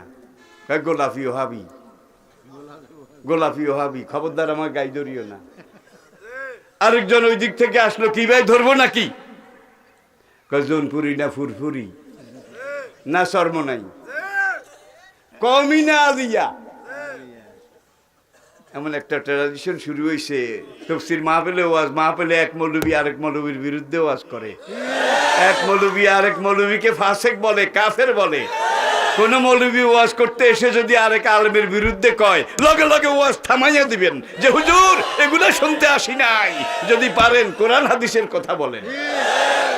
মিজানুর রহমান আজহারি কারো করে কাফের কইছে, কি মিষ্টি, কত মধুর তার সম্ভাষণ, আমরা কোনোদিন কইছি? তাহলে যারা কাফের কয়, ফাসেক কয়, তাকে দোকানের কেলা কিন্তু সব পচা, এদের দোকানের কলা সব দাগি। এখন মার্কেটে ভালো কলা আসুক, এটা এরা চায় না, কারণ ভালো কলা আইলে ওদের দাগি কলা কেউ কিনবে না, যার জন্যে এই 2 নম্বর কলার দোকানদার সব পাগল হয়ে গেছে, মাথা খারাপ হয়ে গেছে। কেউ আলেম যদি যুক্তিপূর্ণ ভালো ওয়াজ করে, কয় জামাতের প্রোডাক্ট, কয়নি? সংসদে পর্যন্ত কইছে, কয় জামাতের প্রোডাক্ট। তাহলে ঠিক আছে, জামাত এমন প্রোডাকশন দিয়েছে যারা কোরআনকে যুক্তি, বিজ্ঞানের যুক্তিতে যাচাই করে কথা বলতে জানে, আর তোমরা হারা জীবন প্রোডাক্ট দিয়েছ, সালাতুন ইয়া রাসূলুল্লাহ আলাইকুম, সালামুন ইয়া হাবিবাল্লাহ আলাইকুম, আল্লাহুম্মা আমিন। এর বেশি প্রোডাকশন তোমরা দিতে পারো নাই, ঠিক কিনা বলেন? কাদা ছেঁড়াছেড়ির সময় এখন না, গরু পানিতে পড়ে গেছে, এখন কে আমি, কে লাকে আমি, কে আমি জোরে কয়, আসতে কইলে তো দূরের কথা, হিন্দু দুইশের কইল ভাই ব্যাকে আয়, আগে গরু বাস, আগে গরু বাসা, ঠিক কিনা বলেন? সবাই মিলে আগে দেশ বাঁচান। বাংলাদেশের মতো ভৌগোলিক ঝুঁকিতে 57টা বাংলাদেশের মধ্যে, মুসলিম দেশের মধ্যে আর একটাও নাই। প্রত্যেকটা মুসলমান দেশের সাথে আরেক মুসলমান দেশ আছে, 3 দিকে আছে, 2 দিকে আছে, অন্তত 1 দিকে আছে। আর আপনাদের 3 দিকে যারা আছে তারা কচ্ছপ খায়। কচ্ছপ এমন একটা জন্তু যে কামড়াইয়া ধরতে জানে, একবার ধরলে ছাড়তে জানে না, ঠিক কিনা বলেন? কচ্ছপকে পিড়াইতে পিড়াইতে মেরে ফেলেন, কল্লাটা এখান দিয়ে এক কোপে কেটে ফেলেন, দেখবেন যে কামড় ঠিক আছে, কামড় ছাড়বে না। আল্লাহুম্মা আমিন। রব্বানা যালামনা আনফুসানা ওয়া ইল্লাম তাগফির লানা ওয়া তারহামনা লানাকুনান্না মিনাল খাসিরিন। রব্বানা ইগফির লি ওয়া লিওয়ালিদাইয়া ওয়া লিল মুমিনিনা ইয়াওমা ইয়াকুমুল হিসাব। রব্বিরহামহুমা কামা রাব্বায়ানি সগীরা। রব্বানা হাব লানা মিন আজওয়াজিনা ওয়া যুররিয়াতিনা কুররাতা আয়ুনি ওয়াজআলনা লিল মুত্তাকিনা ইমামা। হাযিহি আহওয়ালুনা লা ইয়াখফা আলাইক ফারহাম আলা আহওয়ালিনা ফাইন্নাকা খায়রুর রাহিমিন। আল্লাহুম্মা আরহামনা বিল কুরআনিল আযীম। আল্লাহুম্মা আরহামনা বিল কুরআনিল আযীম। আল্লাহুম্মা জাআল লানা তাওফীকান তিলাওয়াতাহু মিন আনাইল লাইলি ওয়ান নাহারি ইয়া রাব্বাল আলামিন। আল্লাহুম্মা আজিরনা মিনাল জাহিম ওয়া মিন মাইহাল হামিম। আল্লাহুম্মা যাব্বিজনা বিহুরিনিন। আল্লাহুম্মা ফিজনা মিনাল ওবা ওয়াত তুফান ওয়াল কাহাত ওয়াল কুম্মাল ওয়াত তাউন ওয়াদ দাফাদে ওয়াদ দাঙ্গু ওয়া করুনা ও জামিল বালিয়াত। আল্লাহুম্মা জাআল লানা তাওফীকান লিজিয়ারাতি বাইতিকাল হারাম ওয়া জাআল লানা তাওফীকান লিজিয়ারাতিন নবী সাল্লাল্লাহু আলাইহি ওয়াসাল্লাম। আল্লাহুম্মা আনসুর ওয়া হাফিজ মুলকা বাংলাদেশ। আল্লাহুম্মা আনসুর ওয়া হাফিজ দৌলাতা বাংলাদেশ। আল্লাহুম্মা আনফিদ ফি মুলকিনা ওয়া ফি কওমিনা কানুনাদ-দ্বীন। আয় আল্লাহ, এই মাহফিলের উসিলায় টাকা দিয়ে, পয়সা দিয়ে, শ্রম দিয়ে উপস্থিত হয়ে এই মাহফিলটাকে এত সুন্দর যারা করেছে, আল্লাহ তাদের দুনিয়া আখেরাত তুমি সুন্দর করে দাও। হাসরের ময়দানে তাদেরকে ডান হাতের মালিক বানিয়ে দিও। যেসব ব্যবসায়ী ভাইয়েরা এই মাহফিলের জন্য সহযোগিতার হাত বাড়িয়েছে, আয় আল্লাহ তাদের ব্যবসাকে তুমি কুদরতি হাতে হেফাজত করিও।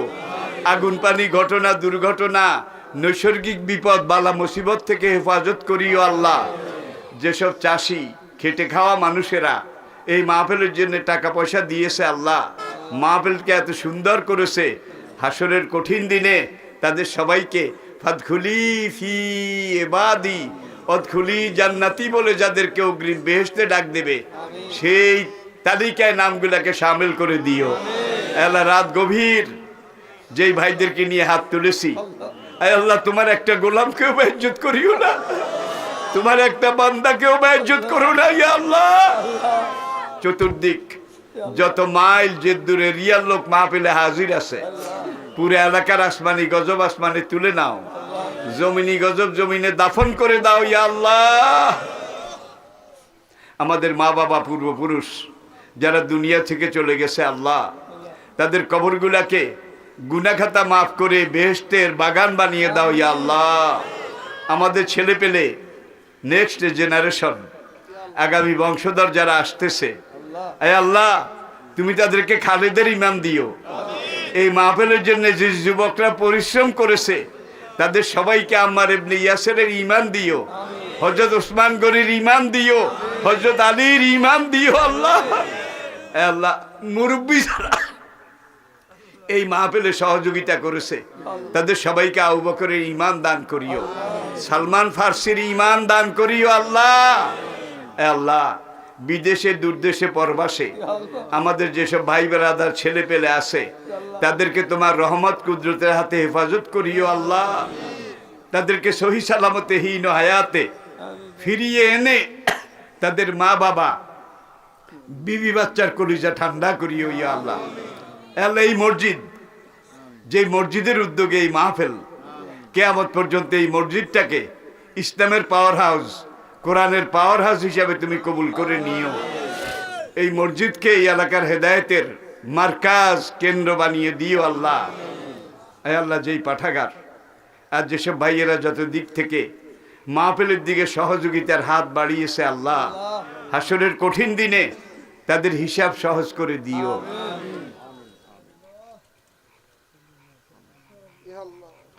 বাংলাদেশের অস্তিত্ব, সার্বভৌমত্ব রোজ কিয়ামত পর্যন্ত হেফাজত করিও আল্লাহ। বাংলাদেশে তোমার প্রিয় নবীর খুন রাঙ্গা, দাঁত ভাঙ্গা, নবীর রক্তে রাঙ্গা, নবীর মাথার খুলি ভাঙ্গা এই কোরআনকে গালেব করে দিও আল্লাহ। এই কোরআনকে গালেব করে দিও আল্লাহ। যার যেই অসুখ বিসুখ বিমার মকসুদ মনে মনে স্মরণ করুন। আপনার এবং মালিকের মাঝখানে কোনো পর্দা নাই, মনে মনে স্মরণ করুন। আমরা এখান থেকে দোয়া করব, সবার জন্য দোয়া হয়ে যাবে। রব্বুল আলামিন একটা ফরিয়াদ নিশ্চয়ই করব। হে আরশের মালিক, সাহেবুল আরশ, আমাদের গুনার দিকে না তাকিয়ে, আমাদের ভরা ডুবির দিকে না তাকিয়ে একবার আমাদের কলবের দিকে তাকাও। আমাদের কলবের দিকে তাকাও।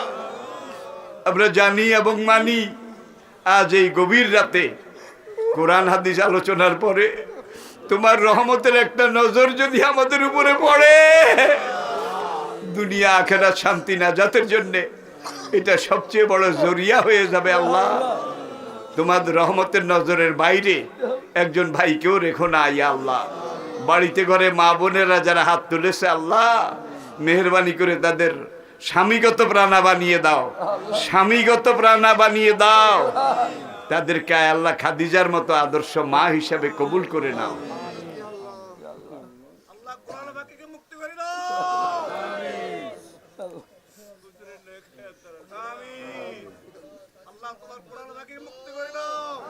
রব্বিক ফিরহামু আনতা খায়রুর রাহিমিন। সুবহান রাব্বিকা রাব্বিল ইজ্জাতি আম্মা ইয়াসিফুন ওয়া সালামুন আলাল মুরসালিন। আমিন। বাহকে কালেমায়ে তাইয়্যিবা লা ইলাহা ইল্লাল্লাহু মুহাম্মাদুর রাসূলুল্লাহ।